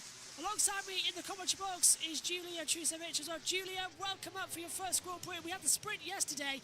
Everything went nuts, and now we've got to do it for 26 laps today. Double the distance, where we've had so many different winners over the years. 18 Marc Marquez, Vinales in 19, Quartararo 21, and 22 all went down as well for Bagnaia. What are you anticipating here for this one? Oh, definitely. After the great races we've seen in Moto 3 and Moto 2 classes, I definitely would anticipate a really interesting and action-packed race, to be honest, because that's what we expect from us, and I think it's one of the tracks, one of the oldest tracks, and one of the tracks that always delivers great racing. I think that's what we want to see, because the sprint yesterday was great. We had a lot of fun watching it, I think all of us, even though in the end Bezzecchi pulled off. It wasn't such a big gap, and he did fight with other riders, and we had fun. We've seen Bagnaia trying to go after him, fighting with other riders as well, trying to run away from Brad Binder and Fabio Quartararo. So I do hope, and we have some flowers on the track again, I do hope we're gonna see a full action-packed race even though it's longer than the sprint, of course, half more distance.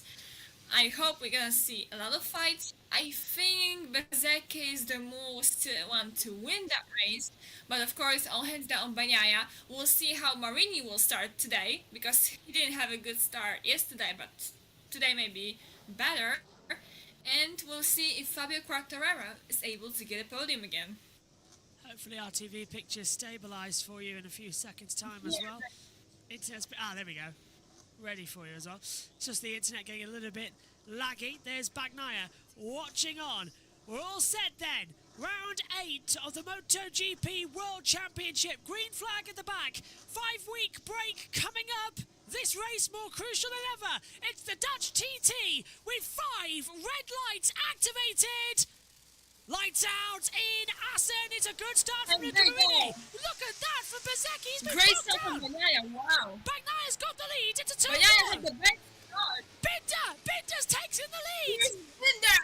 Binder's in the lead. Oh my God! What a great ride by Binder. What a great start. Even better than yesterday. Binder. Amazing stuff. I said watch out for that KTM. I said it's got a great launch and it's done so. Bang! Binder leads. Bagnaia second. Bezeki in third. Oh, it's all getting a bit up in the tight. A little bit different, isn't it, coming through? Now look at this. Bagnaia with the attack.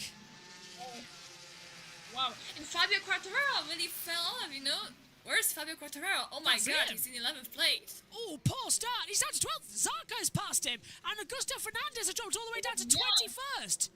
Alex Marquez. Taka Nakagami is knowing if Miller is 8th. Fabio Quartararo totally had some problems at the start. He's behind both Kramax right now. And it's Binder leading, and it's Bagnaia in second, and Bezeki in third. And it's Espargaro in fourth. And already Bassini passing Zarco, and Quartararo's up into 12th position. Martin up to 11th. So Zarco's dropping back even further as they zoom around. There is Fabio Quartararo. He was 4th yesterday, promoted to 3rd, and he's struggling. Look who is in the 6th place. Oliveira!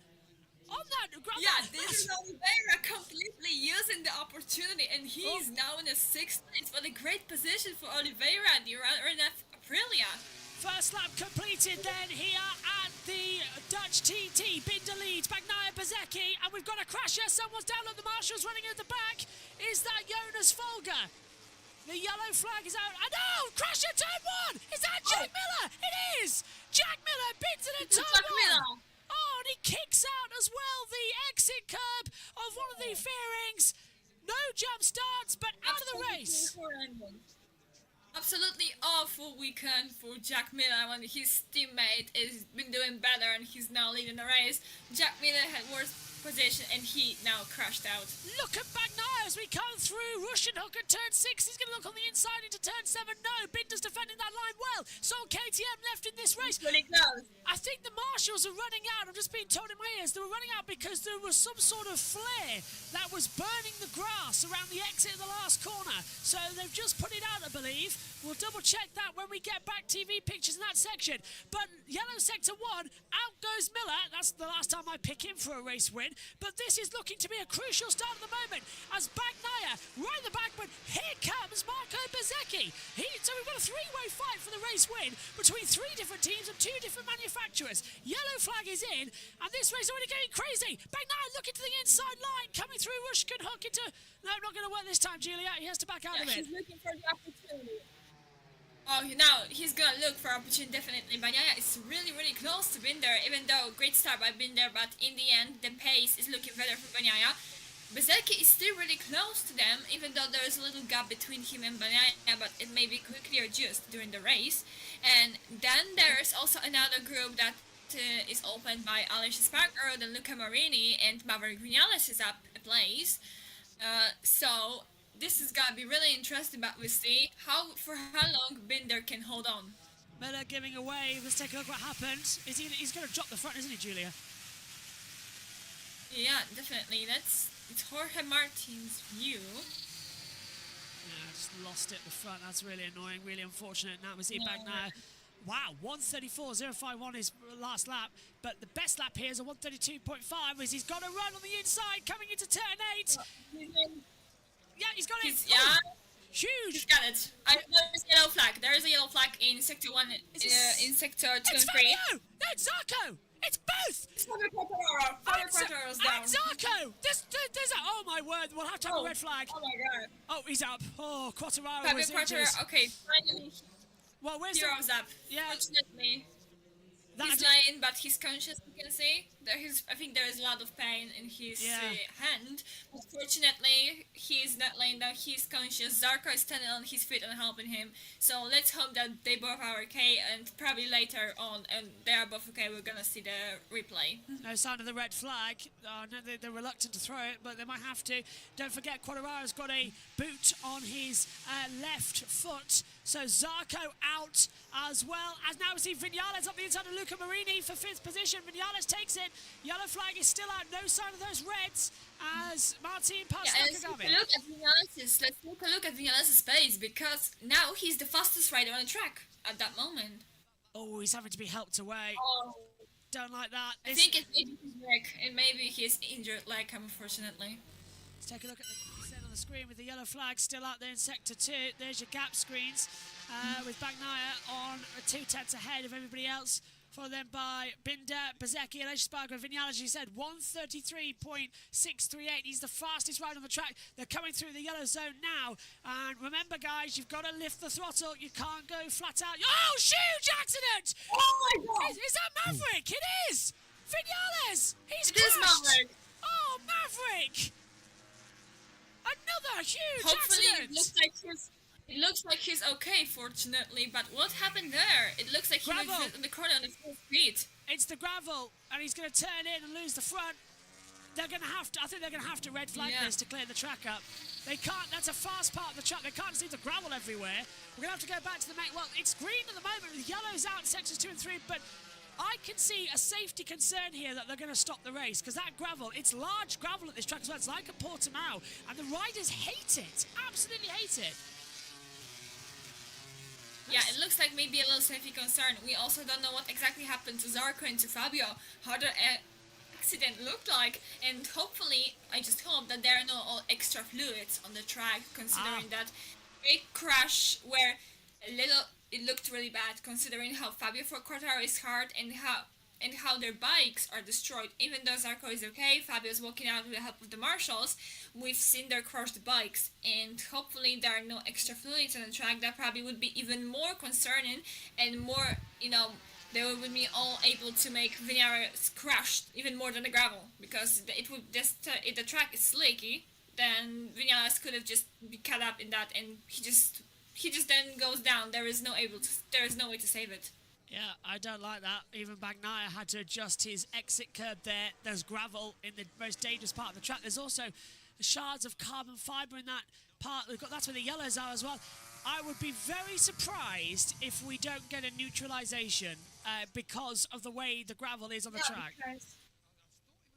Because let's be honest, I don't think we can have a yellow flag in these two sectors during the whole race. We have still 22 laps to go. It's a little too much. And we also want to say we already see the top 3 pulling away a little bit from the Aleix Espargaro in the 4th place. And then Aleix Espargaro is kind of riding solo at the moment, because Marini is losing the pace to him. Also Martin and Oliveira and Alex Marquez. Marini! Oh, and here is Martin from Marini. Oh, it's not Marini who's crashed then. He's just made a mistake at the last chicane. I thought Marini had got an accident because he dropped. And the rest of the guys, Marini really lost a lot, and during that weekend, he really doesn't look as good as his teammate, who's now the fastest rider on the track. Bezecchi just is fastest rider on the track right now, and probably really running to catch up with Brad Binder and Pecco Bagnaia. Yeah, even Simon Patterson said there's a load of debris on the track where Vinales crashed from the Zarco, Quartararo crashed. So that part of the circuit now getting very much littered as we're in it again. We've gone green, so yellow flags rescinded. As we see Alex Marquez up the inside of Miguel Oliveira for 6th position. He's got through. Now, have they managed to clear a line? Oh, they're just taking away. This is a replay of Marini. Final check. Is that Martin not giving him enough room, giving him a bit of a check-up? How do you read that one? Let's take a look. I think I need to say that Martin had a lot of confidence, I think, and it was risky to come in and get the position. But I can say that Fortunately, this move ended well for both of them. Marini probably will be a little angry about that and annoyed because, yeah, that was pretty dangerous and he was pushed a little. But I don't think it was nothing that really deserves the towards concern. Just let you know, Julie, on Discord, in case you didn't, if you click the footage, it'll go full screen for you. If you haven't just seen it, if you click the thing, it goes full screen. Yeah. I was trying to do that, but then the coverage is bugging for me and it's not moving at all. So I think I prefer to stay on that. I will survive, don't worry. It's fine. Let's get that fixed. It's because of the heat. It's literally boiling the computers alive up here in the box. Coming through. I do not like it. I'm very much looking forward to getting out of the commentary box. It's this big light that's above me. It's massively radiating the heat. It's a, 50 something? It's a very expensive bulb that's in as well. It's an LED. Let's take a look at Bezeki, who's really getting closer to Binder. Binder lost. Bastianini's crashed out. And there's yellow flag in Sector 1. Bastianini's crashed. Rider okay according to the time screen, but Bastianini's crashed out of the race as Bezeki goes a little bit wide. Don't go down. Gravel seems to have been dissipated. He's losing race to Binder. Fire! Look, the engine's gone. It's leaking fuel. So he's crashed. Let's take a look. Yeah. He just... The front went down. And what happens? Maybe something happened to the engine afterwards. Maybe it's also the heat, but it's the front that let him down. And Bezeki made a mistake, lost some ground to Binder. Hopefully, with Zarko, he's totally fine. And then, now, I think we're gonna see the replay. Yes, Zarko. And he's on the outside. Quartararo in his. So Quartararo loses it and takes Zarko out, who was stuck around the outside. Yeah. Let's see it on board again. Yes, they're fighting, and that's now on board with Fabio. Oh. He lost it and down with him. I must say, respect for Zarko for helping Fabio. That is brilliant. Yeah. Definitely. Is it lagging? Yes, it is. I'm seeing it lagging. Is anyone else lagging on TV pictures? I'll hit it with a hammer. little bit. Yeah, I'll hit it with a hammer. It's not that bad that we don't see what's going on, so I think it's gonna be okay. And now, Binder lost some rounds on Pecco Bagnaia. Pecco Bagnaia is definitely pulling in front, even though it's not that big of a gap, but I think it's gonna be growing in the next lap. And we don't see Bezeki now, but after his mistakes, he really started to fall away from the top group. So hopefully he'll be able to regain a little bit of time so we could see the fight for the win. But for now, there is Bagnaia and Binder definitely the only ones up for it. Fernandez has been given a track limits warning as well. I don't know where that ping's coming from on Discord. It's coming, I think, from that... It's coming from somewhere. I'm just going to mute everything. Quartararo has been taken to the medical centre for a Probably checkup. PSGL chat. Yeah. Just throwing that. Right, okay. I need to turn that off. Nakagami track limits warning. Quartararo has been taken to the medical centre, so it's all going off now. Can Brad Binder...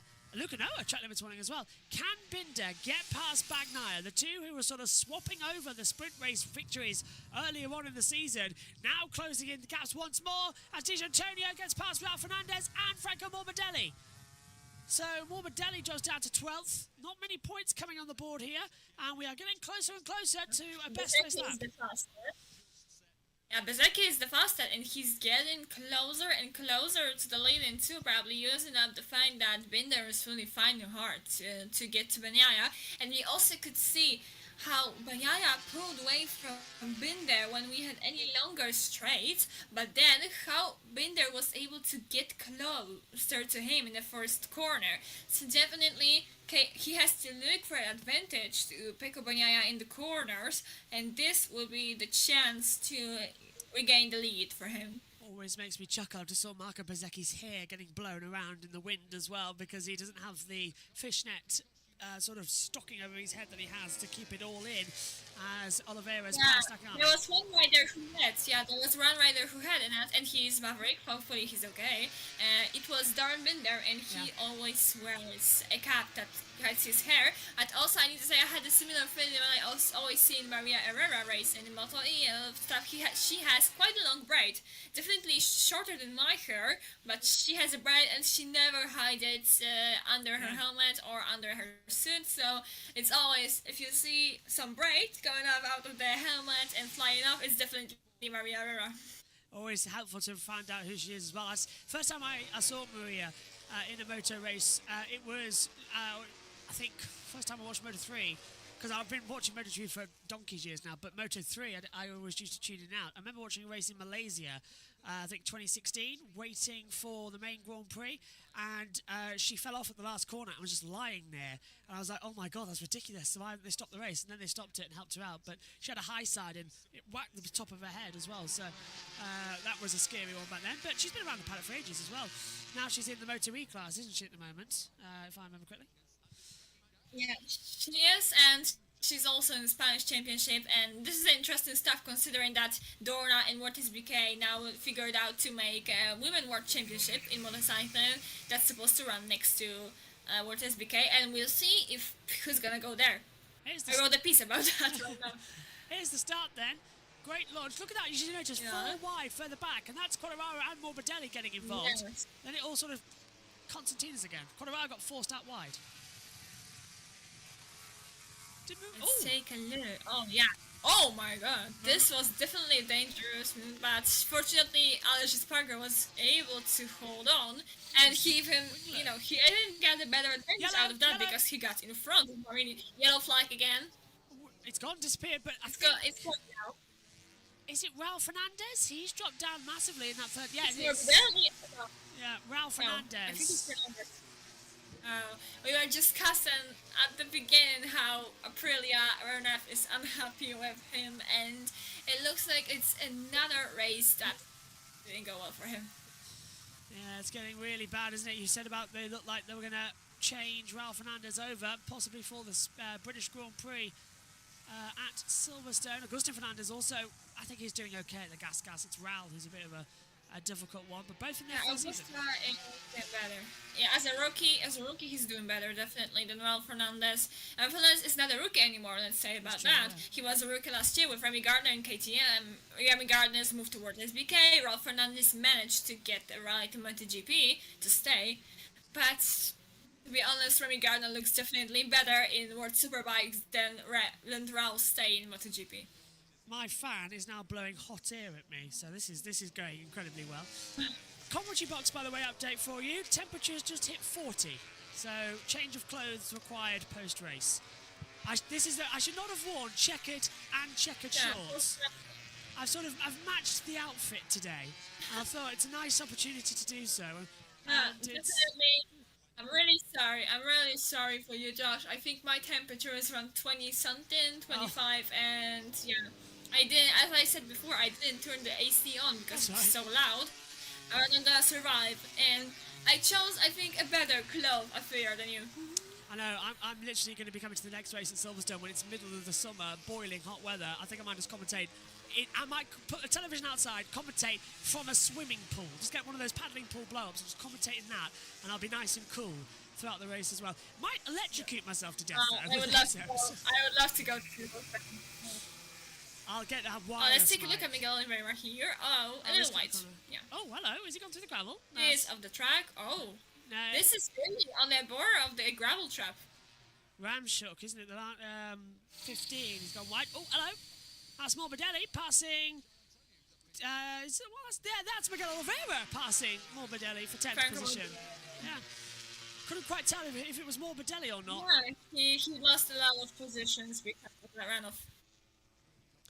Well, we're approaching halfway in the race for this one, and we've got a more interesting Grand Prix formed up as well. Battle of, I think, 3 separate groups coming in, which is just how we like it. Brad Binder 1:33.097. He's now got the new fastest lap, and he's chasing down Bagnaia. Just a 10th between them. Interestingly enough, if we take a look at the battle screen, this is what I like to see. Look, we've got Bagnaia, hard front, medium rear. We knew he was going to do that from the warm-up this morning. But Binder's hard front, soft rear. And with these increasing track temperatures, that's a really bold strategy for him to go for a soft rear. And that's definitely bold from Binder, but for now, especially you have in the second half of the race, so we'll see how it's gonna go for him in the second part when his tire may start to drop. You can see that's what I was saying 2 laps ago, how he can get closer to Bagnaia in the first turn especially, and he's getting closer and it's not working for him. This tire is definitely working for him, the temperature is working for him, and this is really impressive how he's able to stay close to Bagnaia so he can use the advantage later on to try and go closer to attack. And here is Miguel Oliveira retiring, I'm afraid. Oliveira. It's long. That's a surprise. Long lap penalty. Nakagami track limits excursion. Oh. So Nakagami getting that. Sorry, this. Yeah. Sorry. Oliveira's just passed Franco Morbidelli, and that lap is told to come into the pit lane. And now he's retiring. Yeah. A bit of lag going on at the moment with our laptop, so... It's interesting to know what happened to Oliveira, to be honest. And here is the only contracted Honda riding here and getting a long lap penalty while being in top 10. Oh, that's a shame for Honda. Oh my god. Brado's doing quite good. He's 13th at the moment, so at least the Brado's got some points as well. Luca Noah's 11th. I think Luca Noah, I've got to say it, you know him from the World Superbikes as well, but Luca Noah, I think my star of the day, he's up to 11th place at the moment. That's impressive. Yeah. I just saw that Iker Lecuona is in 12th place. I know him for a long time, for World Superbikes. We met a lot of times. Just we seen each other not a whole 3 weeks ago in Misano, and I am super happy and impressed with him. Let's take a look at what happened here. Oh, Binder was really close to Bagnaia here.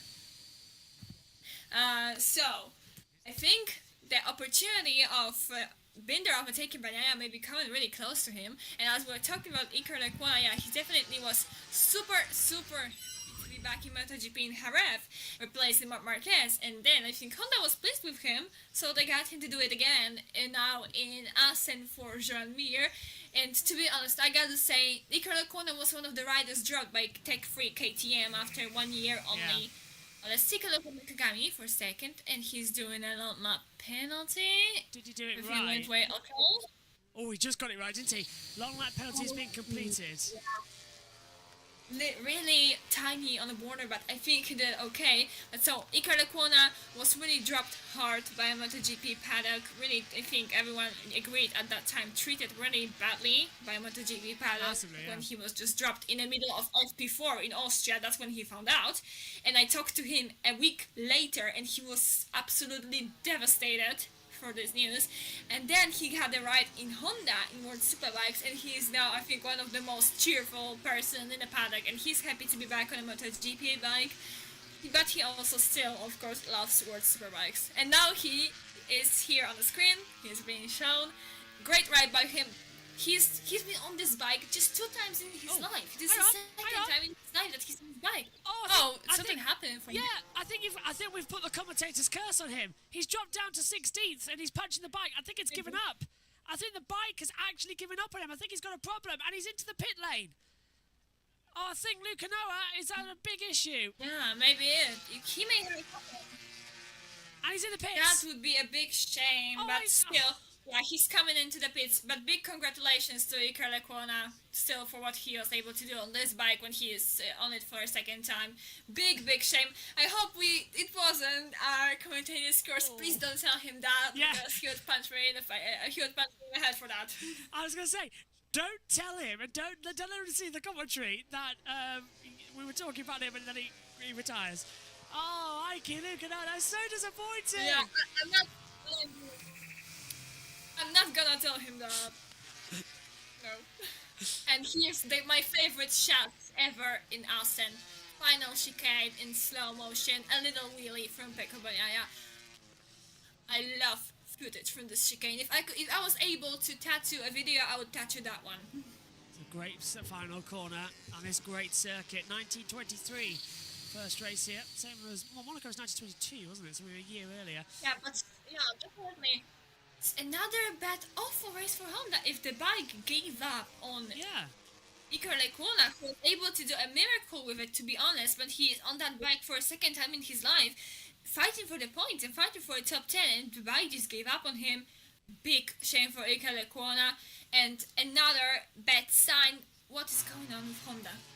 And this is Bradle going to get passed now by Augusto Fernandez. Looking Yeah, at and him that's Bradle. Not going to work. That is his, and he had the Kalex chassis as well, so that's the brand new bike for Luca Noah. They used Joan Mir's chassis for him that they had at the French Grand Prix, which did get destroyed, but still they rebuilt it. Yeah. Since then. Yeah, definitely. I think, as we said, big shame, but also big respect for him, because sitting on a Repsol Honda bike, as we know, this bike is almost unrideable for a second time in his life, coming from Honda and World SBK, different bikes, slower bike. MotoGP has carbon brakes. World SBK do not have carbon brakes. They have normal brakes. Completely different bike. After 2 years at World SBK, he's doing it miraculously. I hope we did not cruise it. I'm not gonna tell him what I said. No, and don't repeat it on the Grid Network show later as well, because I presume you've just got the script as well emailed through, because I got mine emailed. But I have to tell you all. But I need to tell you guys, if you want to see Iker Lecuona, write in. Tune in next week for World SBK at Donington Park. So, and if you can, go there, because Iker Lecuona is gonna be singing at a charity concert. You gotta see that. I want to see. I'm going to get someone to record it, and I'm going to ask someone there to put it on Twitter. I'm sure they will put it on Twitter. But well, if you find it, Julie, you have to send it over to us as well. I don't know if they're gonna put. Yeah, I don't know if they're gonna put the whole one, but if you know someone coming, please record this for us. I'm gonna torture Rico with that for the rest of my life. Bagnaia leads by 7/10 of a second. Binder and Bezecchi are locked in. He's going for it. He's on the inside. He's going. Yeah, he's through. That was a good. He can hold on to the corner. No, he's what? Oh yeah, he hold on. I was thinking if he's gonna go wide, you know. Is Binder going to try a little switch back? No. That was a great move from Marco Bezecchi, and he moves up. But now, this is what we were seeing. Oh, hello, Binder's coming back at him. Oh. No. Slow it down. Yeah, so Bezecchi was able not to go. Oh, he's really close. He's gonna attack. No, he's a little too far away, I think. He's looking for the opportunity to attack, but he's able to stay close to Bezecchi. Bezecchi, great move. Very well done by Bezecchi. Keep fingers crossed that this is going to be a smooth end, but Bagnaia is going to move 35 points ahead in the championship going into the summer break. Remember, Quartararo once had a lead of over 80 points, and Bagnaia closed that down in the second half of the season. We say it's a second half, but it's 8 races. The second half, it's 12 races. But I thought you were going to go on. Yeah, we need to say that, so definitely. Yeah, I didn't want to interrupt you, I'm sorry.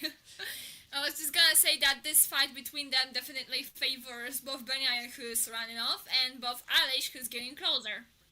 This is getting fun. Now, Binder, remember, soft rear tyre. Bezecchi, medium rear tyre. Everyone on the field, bar Nakagami and Jonas Folger with the medium front soft rear combo that they've got on. That was the risky call I said in warm-up that could possibly happen. That has turned out to happen. Alex Marquez has just been given a track limits warning as well, so a little bit on the nose. But so far, this race is providing us to be entertaining. I like this. Like it. Very good. Oh, look, that's... is that Zarco's bike back already in the pit lane? Yes, CCTV. Let's take a look at this. So there's Zarco. He's going to come on the outside. And this is going to be the accident in full. Oh, wait. I think Zarco and Quadraro's bike ran over Quadraro. And look, he was holding his leg. Zarco, though, immediately seeing it, went straight to help. Go on, Juliet. Yeah, I think so, to be honest. I think it really looked tough. I'm still surprised the race wasn't stopped, to be honest, because those bikes were lying in the gravel. If someone went down again in that same place when Fabio and Jean was still in, and also the marshals, that could have been bad. I keep saying, if you don't want to stop the race, I think MotoGP should have like a full course yellow system, like the virtual safety car. They can all slow down, and then we don't have to have a safety car like we do in British Superbikes, and just World Superbikes have a safety car. I think it does, doesn't it? We do have a safety car, but at the same time, it's also a medical car. So just like in MotoGP, we don't have a typical neutralization of F1 points. It's just something that happens only in motorcycle, happens in endurance racing. The safety car is a typical feature for car racing because it will be really hard to get. Oh my god, it's Fabio Di Gianantonio that we are just discussing. Another horrible race for him. Hopefully he's alright. I think that's down at turn 5. Yes, it is. The front's going to deploy. It's a third rider in shot. Here he is on entry. Dip to weights. Downhill, that part. Yeah, go on. Really bad situation flying now as they come in. So yellow flags down first sector. 8 to go in this bizarre Dutch Grand Prix. If you're just joining us, welcome. We've got Bagnaia leading by 1.3 seconds to Bezzecchi. Don't say it's a normal race. Believe me, it's been anything but normal. It has been quite a good race. And anything can happen in the next half of the season as they continue to push. Gap now, 1.451 seconds. But that yellow flag has now been retrieved from turn 5. So all racing can resume. I like the CCTV footage. I've never seen that before. Let's have a quick wrap up with our pit reporters. Oh, go on. Yeah, me too. Go on then. Josh T, what have you made of the race so far? Well, it's been a bit of a chaotic one, hasn't it? It's there's been a lot of action, but that was really interesting to see with the CCTV footage because we see that normally with like WEC and the Le Mans 24, but I've never seen that with MotoGP before. I've never had. Omi, what are you making of it so far? Yeah, it's had a lot of crashes, but yeah, it's been very chaotic. So a good race it is delivering, but let's hope we get more action, but a tiny bit less crashing. And I saw your tweet, Julia, that just flashed up on the tag that you put out as well. I don't think it was your fault, but you've gone through everything in the commentary box this weekend as well, so definitely you've now done your first commentator's curse. You're one of us now. No longer written journalist, broadcast journalist now. You know, it's like I can tell you one thing as long as I know he's not checking the tags, so perfect. It's gonna be alright for me. I'm not gonna say him. I mean, okay, there was one person that could tell him I said that, but I think they're not gonna do it for me because they like me. We'll be fine. Although next time you're in the paddock, or you might just get an email saying, "Did you curse me on a watch-along commentary?" Might happen. Oh, Bagnaia just made a mistake. Bagnaia made a mistake through turn 1. He drifted out wide and nearly touched the curb, so he had to sort of lift the throttle up a little bit. So, little issue there for Pecco. Yeah, but I don't think it's gonna compromise his lead too much, to be honest. Oh, it's lost him 3 tenths. Yeah, it lost him 3 tenths, but I think I would love to see Bezzecchi and Binder again, because that's I think. Thank you. See them now. And yeah, but still leading. Another group is Bezzecchi and Binder, so let's see. But I think Alish is closer to Binder than he is to Bezzecchi, so this graphics we see on the left side is not really correct. Yeah, it's very off. Yeah, definitely, because it should be, if we want to show the gaps, I think it should be now Pecco Bagnaia, his gap, Bezzecchi, his gap, and then Binder and Aleix Espargaro together, because they're definitely closer to each other. And Aleix Espargaro is closing on Binder, so now it depends if this is a case of Brad Binder's choice of a tire. Oh, that could be it, couldn't it? Because that soft I thought would degrade over this distance, but it's kept together quite well. Yeah. Oh, there was the fire just on the inside there. Do you see it? The burnt grass. That's where it was on the entrance to turn 18. I didn't see it, to be honest, but I've seen flares being thrown up on that part of the track, so definitely could be it. I don't know, to be honest, I didn't see what was the tire choice of Aleix Espargaro, to be honest. I don't know if you know. Aleix Espargaro, hard front, medium rear, according to the driver, according to the timings. Definitely, it may be a better choice for him for a longer run, because I think the soft tire would be a perfect choice for Brad Binder for a sprint race. I think what he chose yesterday, don't I? Yes, he did. And that's what he chose, and that was good for him until he crossed the track one time too much, and then he got a penalty. But yeah, definitely looks like Aleix Espargaro is feeling better. and but we'll see if he'll able to be get close to Binder and overtake him in the span of 5 laps, or if Brad Binder, like an expert in holding on, he'll be able to hold on to that third place like he held on to his win in Austria in 21 when it was raining and he stayed on sixth. And I was sitting on that corner 10 at that race, and I've seen him almost getting a high sight on the last corner of the last lap when crossing the line on the slicks. I didn't know you were there. I was there. That was one of the greatest races I've seen, and I was there. And believe me, we are on the grandstand at the last turn. We're absolutely amazed by what Brad Binder did. I was sitting next to Rouse's fan, next to Marcus's fan. Everyone was just pleased with what Brad Binder did. Me and Megan were going nuts in the commentary box as well. It went from being a boring race to suddenly turned up to 11 in the last 3 laps with that rain. And we couldn't believe Binder on slicks. Long lap penalty, Alex Marquez. Oh, yeah, this is penalty for Marquez. Definitely, that race was definitely crazy. It's kind of a race that I missed, but to be honest, I still think that Brad Binder was really brave because the rest guys of the podiums were the one who changed the bike. Yeah. So, in that race, I think if Marc Marquez was able to hold on that first turn when he fell, he would have been second. Yeah, Mark, again, that was when it all sort of began, wasn't it? We couldn't believe that Marc Marquez had crashed out of a race. It just seemed unnatural to think that from him. Now, unfortunately, it's become a bit of a regular with the way that bike is and how difficult it is to control it. He'll be back, hopefully, at the British Grand Prix with 5 weeks now. They get 2 weeks mandatory that they can go and have a little bit of a break, but 5 weeks' time to repair the Honda factories could be quite good. Alex Marquez has completed his long lap penalty. 4 to go, and Bagnaia looks to be a shoo-in for another win this year, and his 15th MotoGP win is on the cards. I need to quote Simon Patterson now, who's checked the result, and he's saying that this is the seventh Sunday in a row for Repsol Honda without points. Ooh. Yeah, and this is something really excruciating because this is not really completely a fault of the riders. John Neer is injured. Marc Marquez cannot do anything with this bike without falling off it. Also part of his fault in being really aggressive but partially the bike. And then there's Iker Lecuona, who's done this bike for a second time in his life going for the points. And his bike just gave up on him. You sent me a meme this morning that made us all finish shocked. It's a true fact. I've looked at it. Marc Marquez has not finished a race in 245 days. He's not finished a race. That's insanity. Absolute insanity. Absolutely. 3 to go. By the way, we've just hit over 2,000 viewers for this one. As Blender Coolio says trophy with a big smiley face.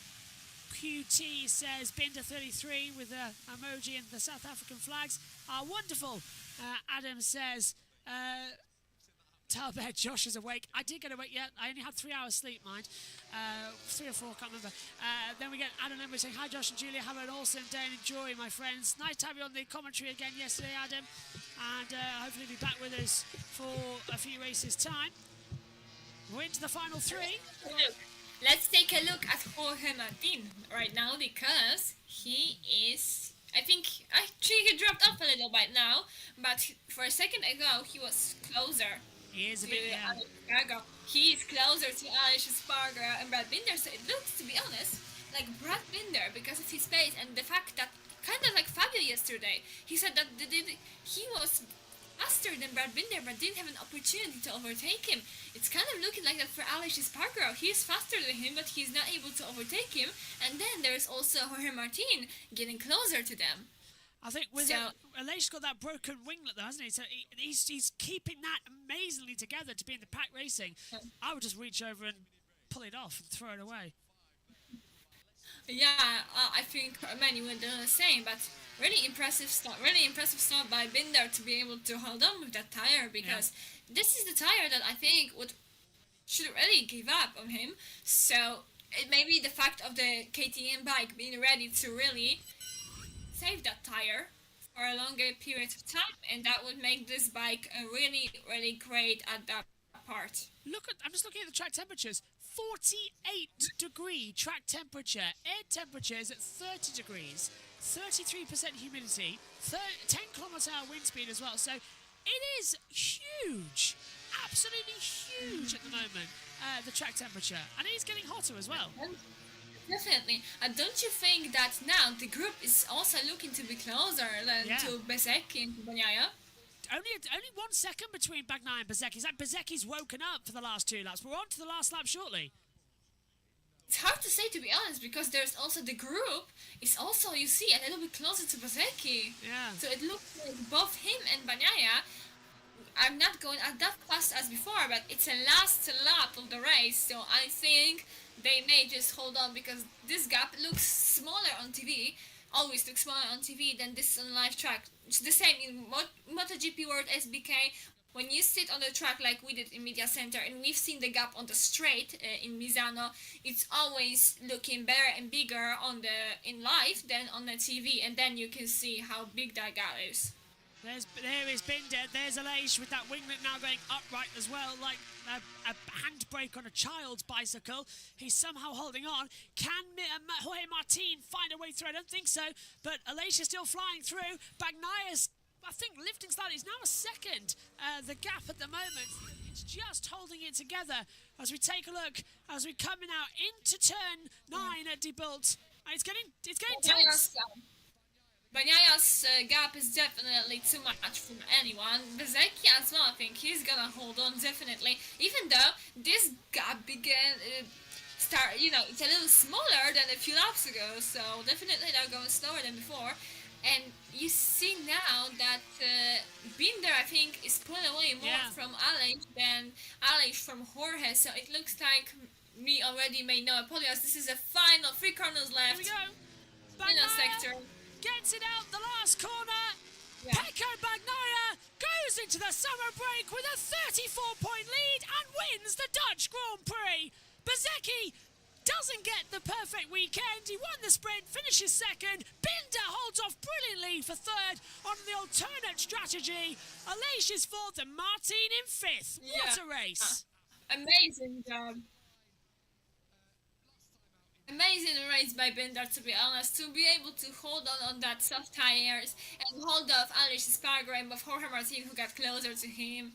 Amazing stuff. So we have 2 Ducatis and finally a different bike on the podium, and it's Brad Binder from South Africa. But once again, this weekend we're gonna hear an Italian anthem, and that's something we are definitely used to. Looks up to the sky. He's absolutely dominated. Really strong race by Martin as well. Well done to him after fighting back from a poor qualifying, both in the sprint and here. Do it all again. He's still second in the championship, but 35 points back now. 36 points back, I believe, now is Bezzecchi. And let's take a look at that last corner.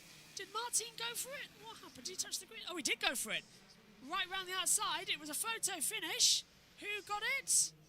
Oh, it's the Aprilia. Aleix by 0.009. 9,000. Wow. 9,000. Oh. Well, what a day of racing. I think that's one of the best days of racing we've had in a long time, where every race has been a cracker. Formula E, brilliant this morning. Moto E yesterday was great. Moto 2, Moto 3, MotoGP, they've all delivered strong racing. I think that's a good way, Julie, to go into the summer break. Oh, Binder's been demoted 1 position. It's happened again! Exceeding track limits on the last lap. It's also track limits again. And it's Aleix Espargaro. I cannot. Who'll pick up? Aleix Espargaro on the podium. It's Aprilia back on the podium. And in Assen. Oh my god. What on earth? Exceeding track limits on the last lap. And now look, he knows. He's seen it. Aleix knows. And now Aprilia knows. It's party time. Back on the podium. Oh my god. And once again, big disappointment for KTM, guys, and for Brad Binder. Oh, that must feel terrible. Why does this keep happening? The stewards are getting a bit too much. I bet it was like not even touching it this time. But the stewards are just a bit petty. Oh my word. It's hard to say. I think we haven't seen any replay in confirmation right now. Here we go. Hard to say. Because yesterday it was Oh, let's take a look. Oh, This it's is the same. Vanilla. It's the same corner. It's the same corner as yesterday. And he just Yes, and touches it's it. once again him just crossing a curve. He just went straight for the curve instead of a little oval, so he could avoid the curve. It happened again. Exactly. The same corner, the same mistake. How many times? That's the identical reason why it happened yesterday. Brendan O'Connor says, thank you, Josh. Thank you, Julia. Akio says, okay. Massa says, good. QT says, well done to Binder on braving with that rear soft in such harsh track temperatures. Let's go, Binder. I agree with that. That should have been a podium for Brad. That's harsh. Yeah. Let's take a look on board. That should have been... Did he touch it? Again. Yeah. Yeah, this time he touched the I green. think. Yeah, even more than yesterday. It was millimeters. Now he definitely went for the green. It's even more. I think it's clearer than yesterday. If I was Freddie Spencer, I would run because I don't think you're going to be wanting to meet Brad Binder at the airport later. And Jack Miller. Yeah, Jack Miller. Yes, good point. Who has a real beef with the stewards. I think even Carl Crutchlow after where was it? A couple of years ago. Where was it? Yeah, Kota, yeah. Paul Crutchlow was not having fun with the stewards, and you know, considering that he's the best friends with Jack Miller, that is kind of expected. Yeah, the troublesome duo as well that are back together soon, because I think Cal might be doing a wild card at some point this year with Yamaha on the bike, or maybe they'll get rid of Franco Morbidelli or Colorado, I don't know. Colorado, we haven't heard from him, has he? He's been taken to the medical centre. That's a shame. Yeah. Another good run by Pecco Bagnaia. You just have to give it that. Still, we still both think that Bagnaia and Bezzecchi are the biggest contenders for the championship victory. But Jorge Martin was able to save that weekend, and he's still in second in the championship. So for Jorge Martin, we'll just have to see how he will be able to do from Silverstone on, and he will be able to hold on to Bezzecchi and Bagnaia, because Bezzecchi and Bagnaia are consistent, and they're holding on to the podiums.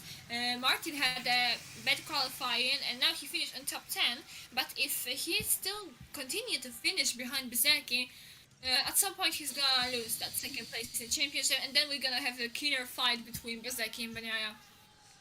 Bring it on. Second half of the year as Bezzecchi jumps into his No, team. unfortunately, we have to wait 5 weeks now. Oh, I would love to go to Silverstone. I would love to. We'll have to put it on your bucket list. It's a fantastic place to go, Silverstone. Especially now that... I have to put it on my bucket list, but you know, my first target on the bucket list is having money. That's true. I think I'm the same on that one as well. Journalists, freelance especially, like us, not a lot. Get whatever you can. One thing is, just remember the British Grand Prix, everyone. It's no longer at the national pitch straight. We're going to be using the wing. We used it back in 2011 and 2012, but we are back at the wing for MotoGP's new start line position. So that's a long run into Abbey, then into Farm Curve and into Village and the Loop. So that's going to be really tight opening sector. But I don't know how I feel about that, to be fair, because Club Corner is quite sharp exit. I would actually like MotoGP to stay at the national start line for Silverstone, because the last corner between Rins and Marquez, Rins and Marquez, Lorenzo Marquez, Rossi as well. It's just some great last corners, and it's moving to the wing. So great place to be, but oh well, we kept it there for another 10 years at least, but now we go back there.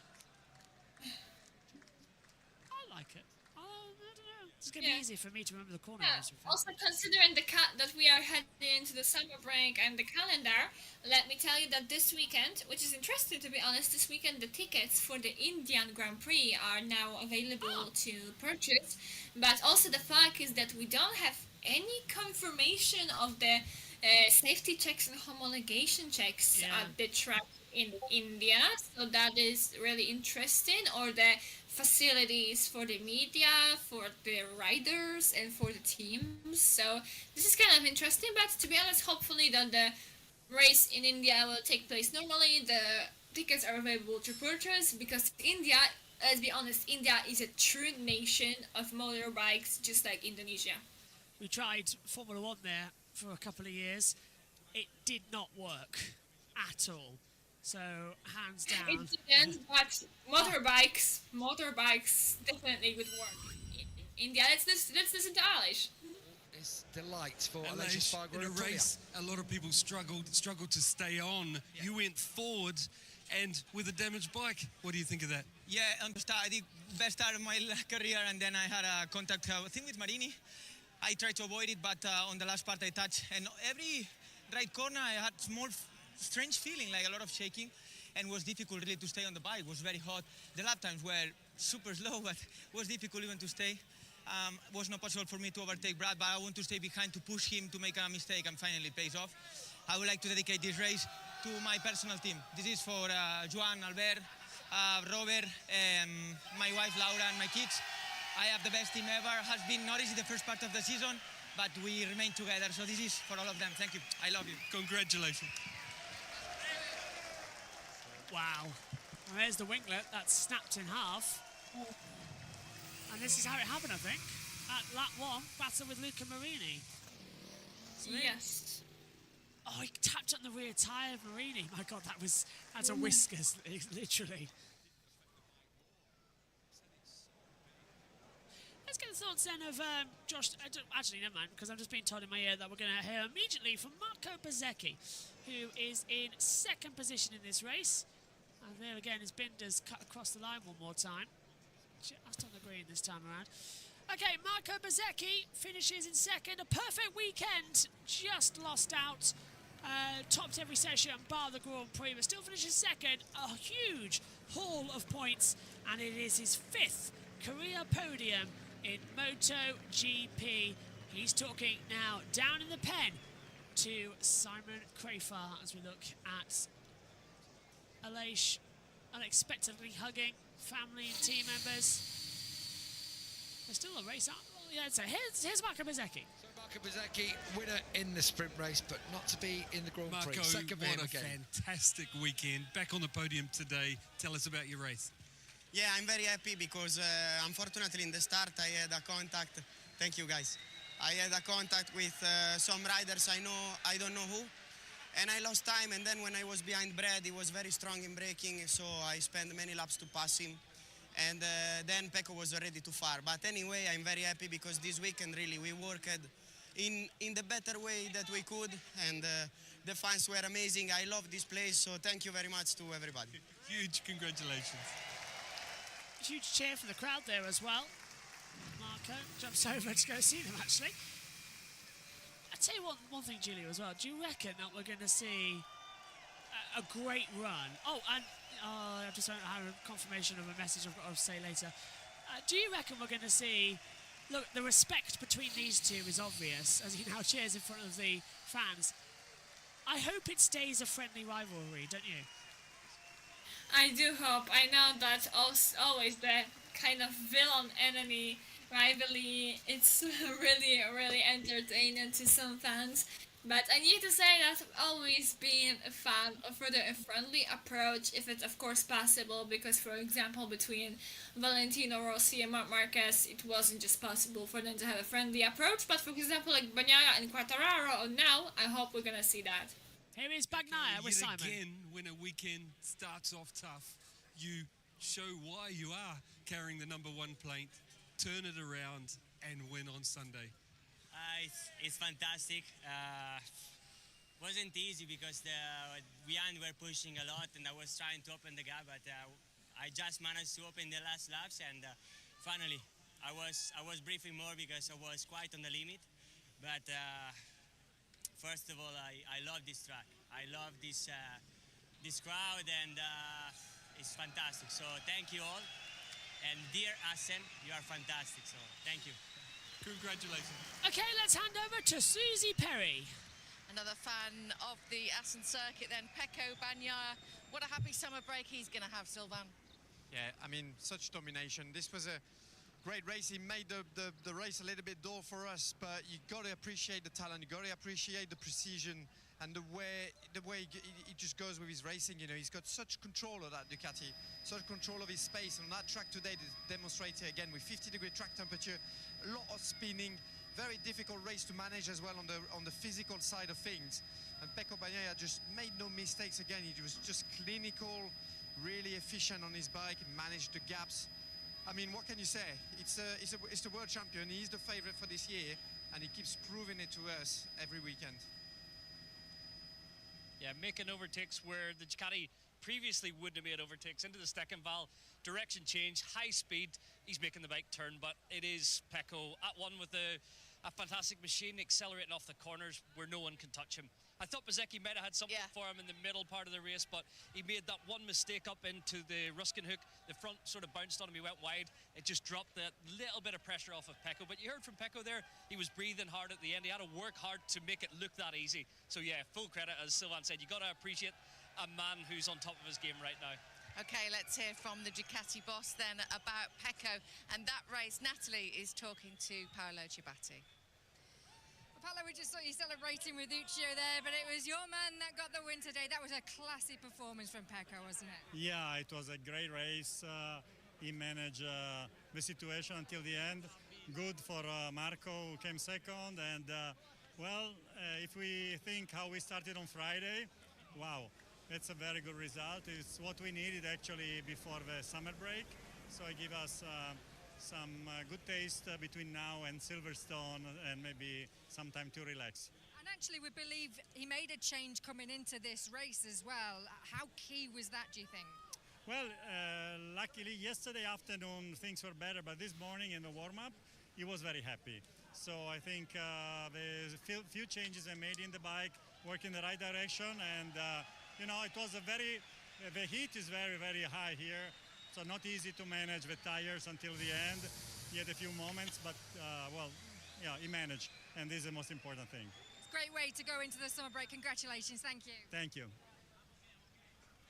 Yep, definitely a very different day to Friday, where we saw Bagnaia being so frustrated with his bike, very demonstrative.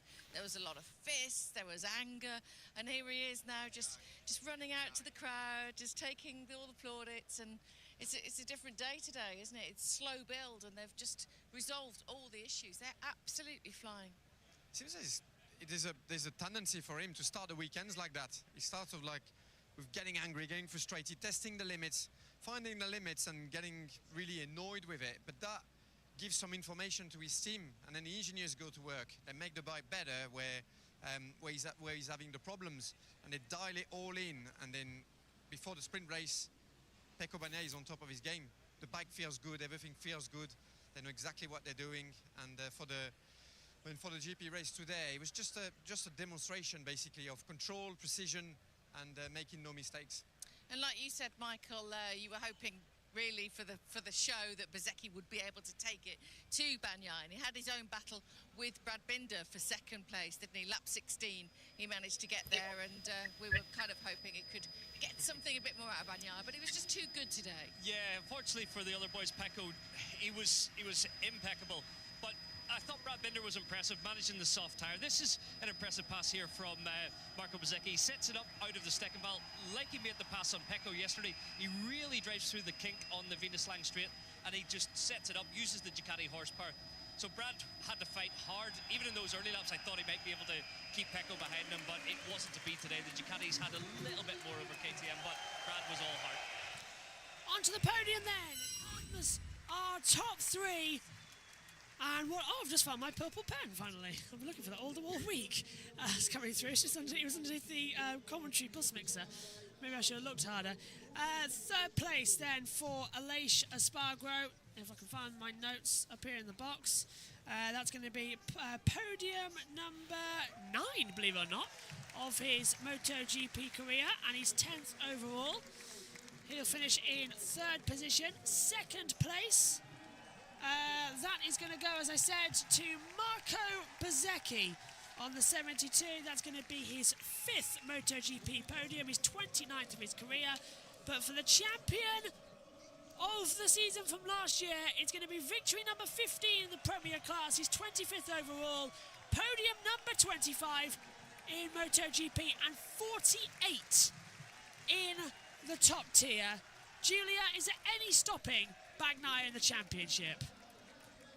Oh, it's such a tough question, to be honest, because technically we're going to a summer break, but the more rounds we have still in the second part of the season after the summer break, so Mountain we're not even in the middle of the rounds, so it's hard to say, but I think it looks now that the only way to stop him is Bezzecchi, and Bezzecchi being in the top form on the circuit, and then Bagnaia, but as you said, he repaired something in the bike and then he was able to take a victory again, and now it's an Italian anthem time, I think.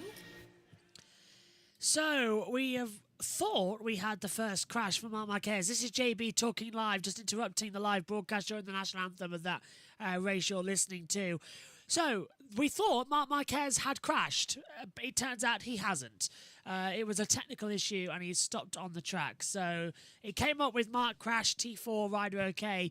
It wasn't. It was a technical issue, which is great news because that means that Marc Marquez still hasn't crashed on that new Ducati in 2024. He's done absolutely amazing job. I'll return you to the end of the feed.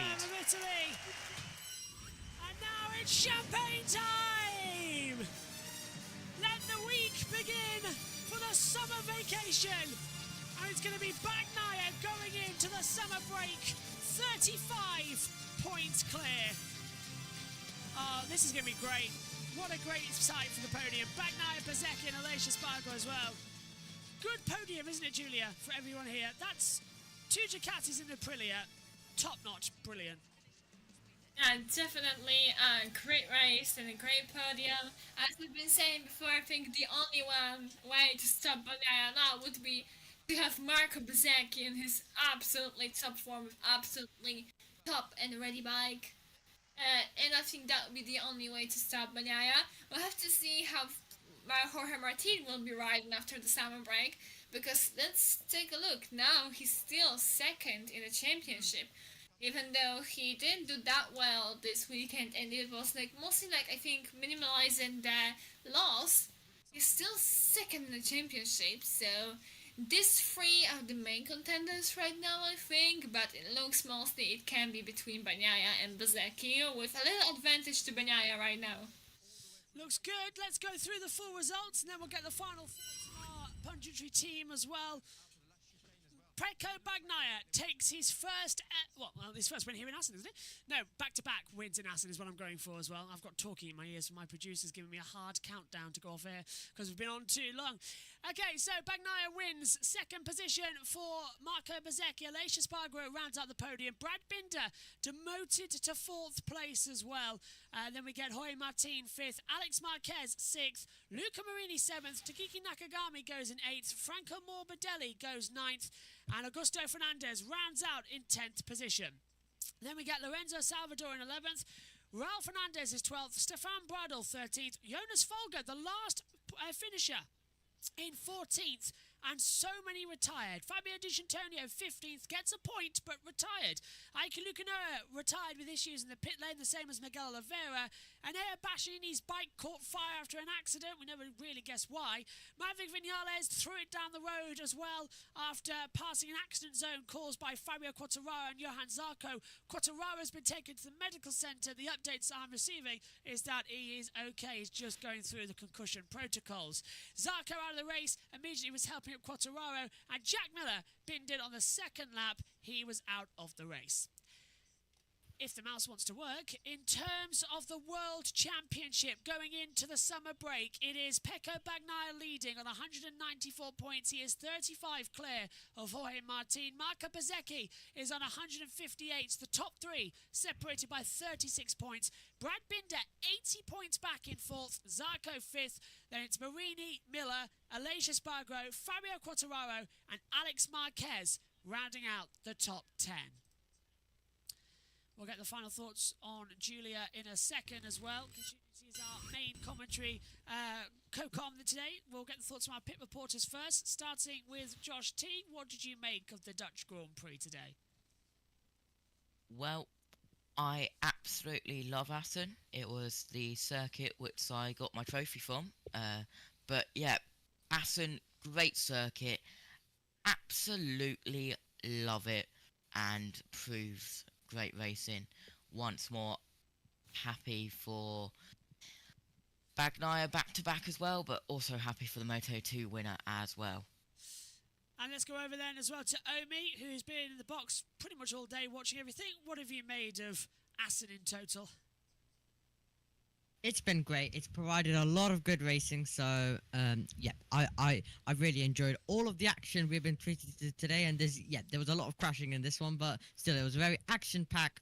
It's been a very action packed weekend. Also, the 400 and 306 for Formula E. So it's really been action packed this weekend. It's been great. Nice to also get a weekend off as well.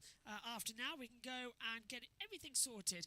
Quickly on the chat then, QT says, I reckon the stewards were keeping an eye on Binder for the track limits. 5 weeks from now, Binder will be back better and stronger. Awesome team.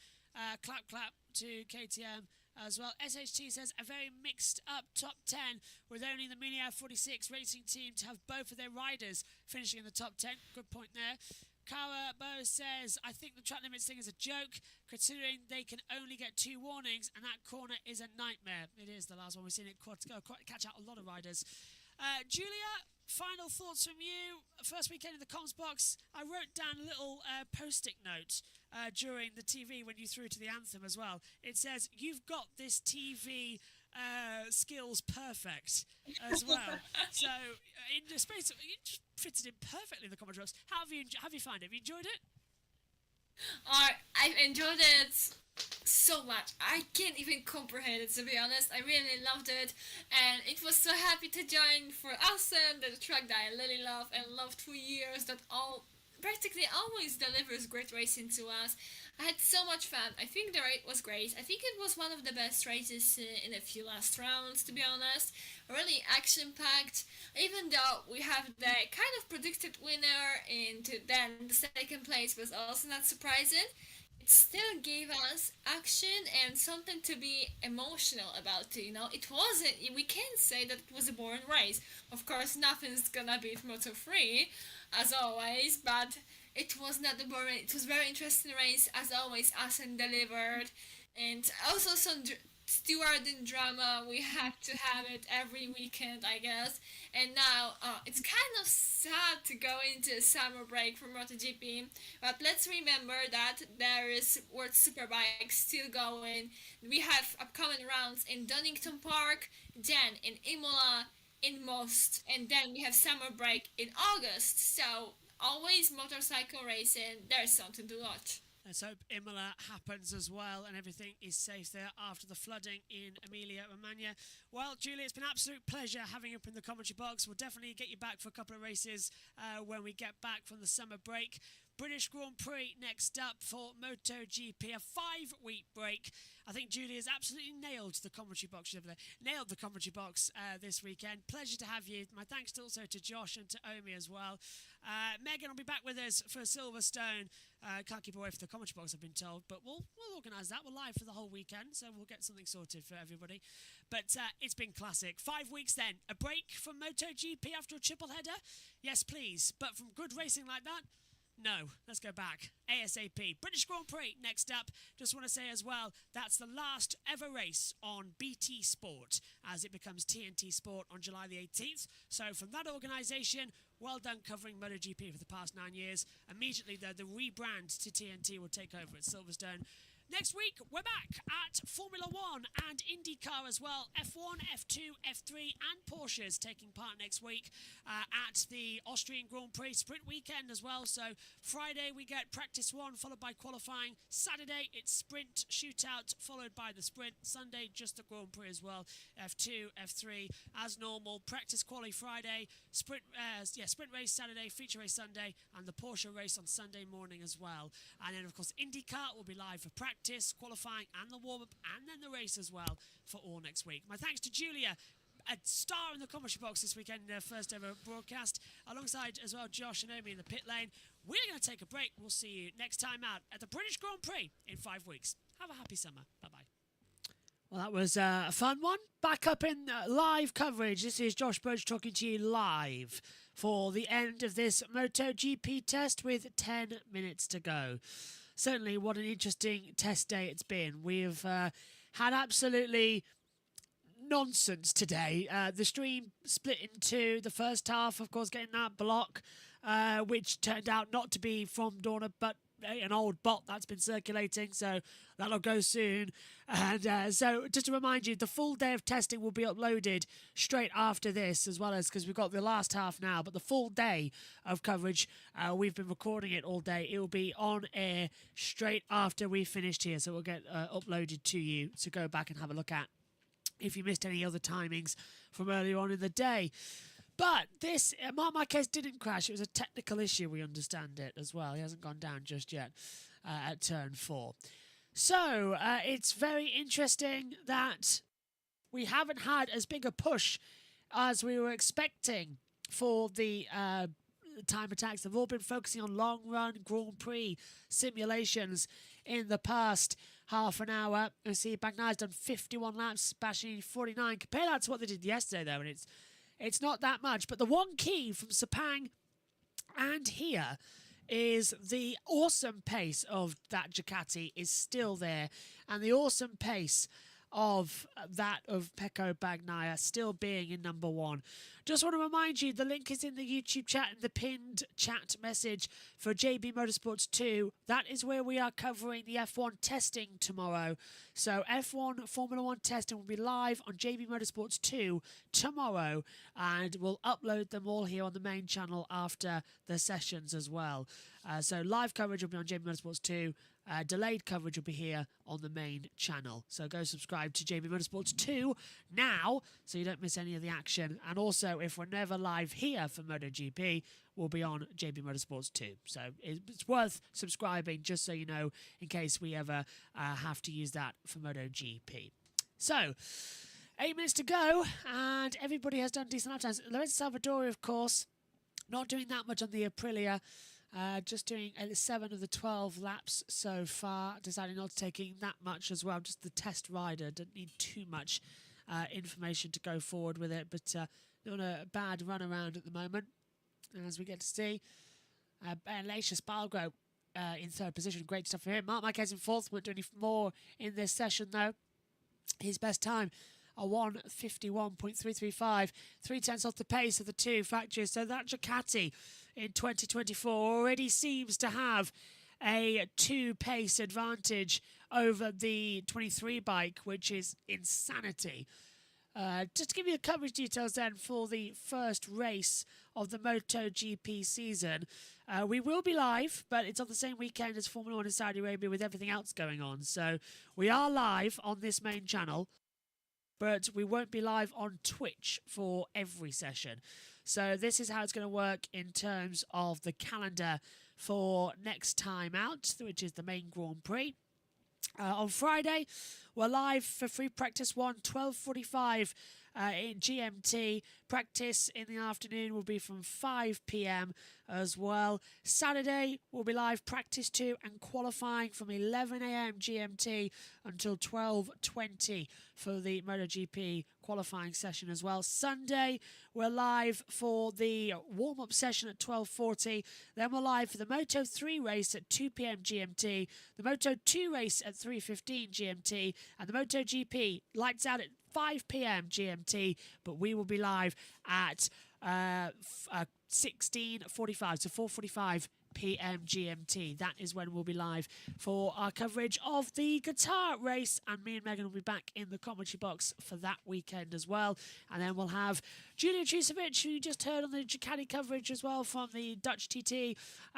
We'll have Adam Lemrich joining us for the American races, and throughout the season as well, hopefully it's select races that she can attend.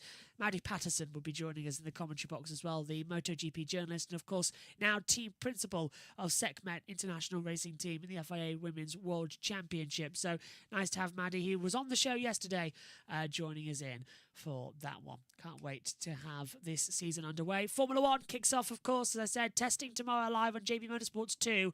The entire team ready to get going. We'll have delayed coverage here on the main YouTube channel. NASCAR from Atlanta, that's live on JB Motorsports Twitch and JB Motorsports 2. Delayed coverage here on JB Motorsports. And then next week, the entire Formula One weekend kicks off live here on JB Motorsports for the Bahrain Grand Prix. Formula 3, Formula 2 and Formula 1 will go lights out racing. Remember, for F1, it is a different race weekend format. Practice on the Thursday, qualifying on the Friday, race on the Saturday. That's the same for the first 2 races this year in both Bahrain and Saudi Arabia due to Ramadan. So a week later, it's on the Thursday, Friday and Saturday again. No change for MotoGP when you are watching. So that's that done. Is anyone going to head out the track for some time attacks? The 2 Ducatis, I think, are done. They've stayed in the pit lane. Aleix Spargo is out there on the track, but not moving, so maybe he's gone back into the pit lane. Oh, Mia's crashed. Now, is that a crash or not? But Johan Mir has crashed at turn 13. That's the middle of the triple right-hander. And turn 13 sort of an inward mover, so I wonder if he's caught the curb at the exit with the bike and the front's just dipped away from him there if he has crashed. We'll keep an eye on that, but yeah, that's what's all coming up. It's going to be an interesting weekend ahead of us. So we hope you will join us for F1 testing on JB Motorsports 2 tomorrow. The link is in the description for that as well. I noticed it's just gone up to 94 subscribers, so thank you to whoever just subscribed to that one. JB Motorsports 2 is our backup YouTube channel for when we lose access to the main one, but also where we post extra little bits that we don't have on the main channel. And it's also going to be having a rebrand after soon to JB Extra, where we'll have other coverage, like say we want to do a football match, say we want to do some Olympic coverage, some cricket coverage, things like that. Just something that with the entire team, if they want to do something, they can go on that channel and put it out without it being on the motorsports channel. So we'll have 2 effectively, a motorsport channel and a sports channel. But we can't call it JB Sports because apparently that's close to the... I don't know actually, because JD Sports, not JB, is it? So I think we could get away with it. I'm not too sure about that, but anyway, JB Extra seemed to be the popular one when we put it to the chat. Nakagami just gone up with a fast stop of his test so far, 152.702 on that IDM LCR Honda. So he's improving little by little across it. I am staying on the main timing screen until after the checkered flag though as well, because well, there's no point, really. It's not the timing screen that got us in trouble. Earlier on, it was a bot that detected the audio from an interview from the top 3 from day one, but it wasn't actually the interview from the top 3 of day one. I spoke to Dawn and they said, well, it's actually a rogue bot, all this lot. So it's they actually got hit with it yesterday.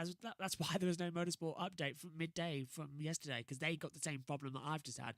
And I knew it was coming.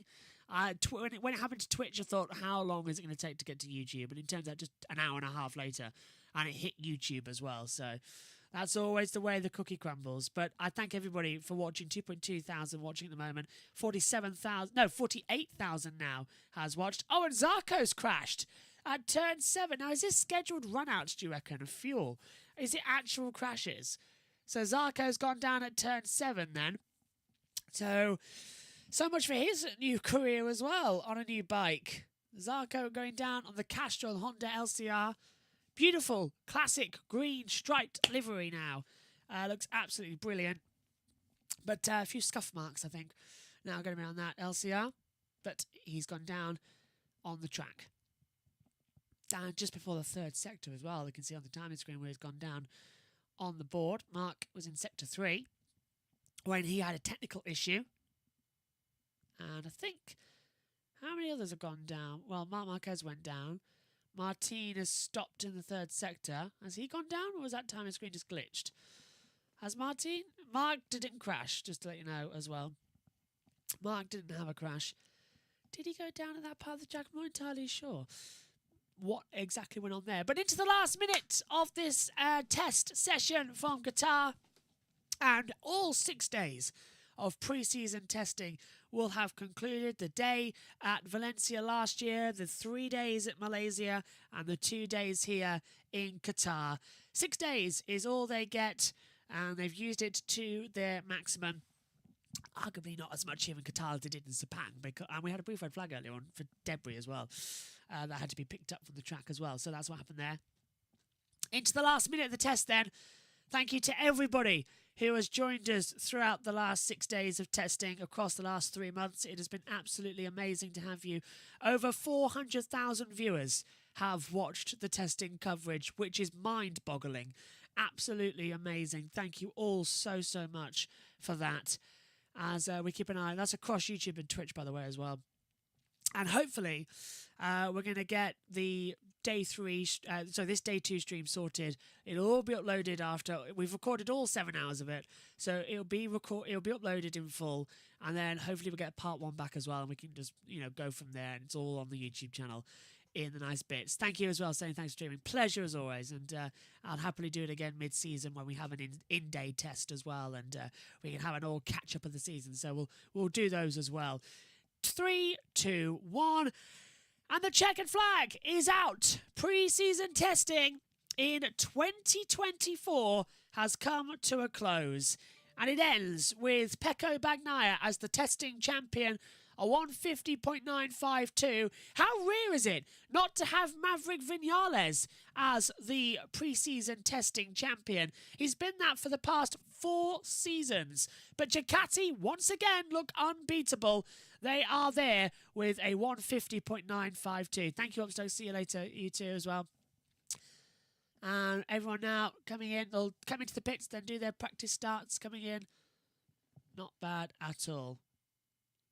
So, we'll have another. Keep it nice. Oh dear. Don't go with Valentino Rossi. Dear. Don't be cruel in the chat. Be nice. We've had a nice time here for testing and everybody. So everyone has now taken the checkered flag. The session is officially over. These are your times then. From the second day of testing, we'll also show you the combined to see who changed. Day 2's times, though. Pecco Bagnaia, a 150.952, obliterates the lap record here at Qatar. Enea Bastianini, his teammate, goes in second. Aleix Espargaro is third. Marc Marquez goes fourth. Raul Fernandez is fifth. Maverick Vinales down in sixth. Jorge Martin is seventh. Fabio Di Antonio eighth. Brad Binder ninth. And Marco Bezzecchi rounds out the top 10. Jack Miller is 11th. For Miguel Oliveira in 12th. Alex Marquez 13th. Fabio Quartararo is 14th. Pedro Acosta goes down in 15th. How will he fare in his rookie season as well? Alex Rins is 16th, Johan Zarco 17th, Takiki Nakagami is 18th, Yoram Mir 19th, and Luca Marini in 20th. Augusto Fernandez is 21st, Kyle Crutchlow 22nd, Michele Pirro 23rd, and Lorenzo Salvadori down in 24th place. Taking a look, though, at the combined times, did anybody, nobody, everybody set their best lap time today? That's now been confirmed. How fantastic is that? Everybody had their best lap times today in the test. Well, that's it then. We're all wrapped up for pre-season testing in 2024. It was all going so swimmingly until this last day, and then tech issues and YouTube hit us like a ton of bricks. The full live stream will be uploaded directly after this, and hopefully we'll get part 1 back as well later on. But thank you to everybody who has tuned in to the MotoGP pre-season testing coverage. It's been our pleasure bringing you the timing screens and also all the information we possibly could get our hands on to make sure that you were as well informed going into the season as you possibly can be. Please don't forget to subscribe to JB Motorsports 2. That's where the F1 testing will be live tomorrow morning at 6:45 a.m. GMT. And we'll be back here for all of the action live next week with Formula One's Bahrain Grand Prix. This will be on JB Motorsports, the main channel here. And then also we'll be underway for the first race of the MotoGP season on March the 10th. Make sure to join us for that. Thank you very much for your company across these testing days. We'll see you soon. Take care. Bye-bye.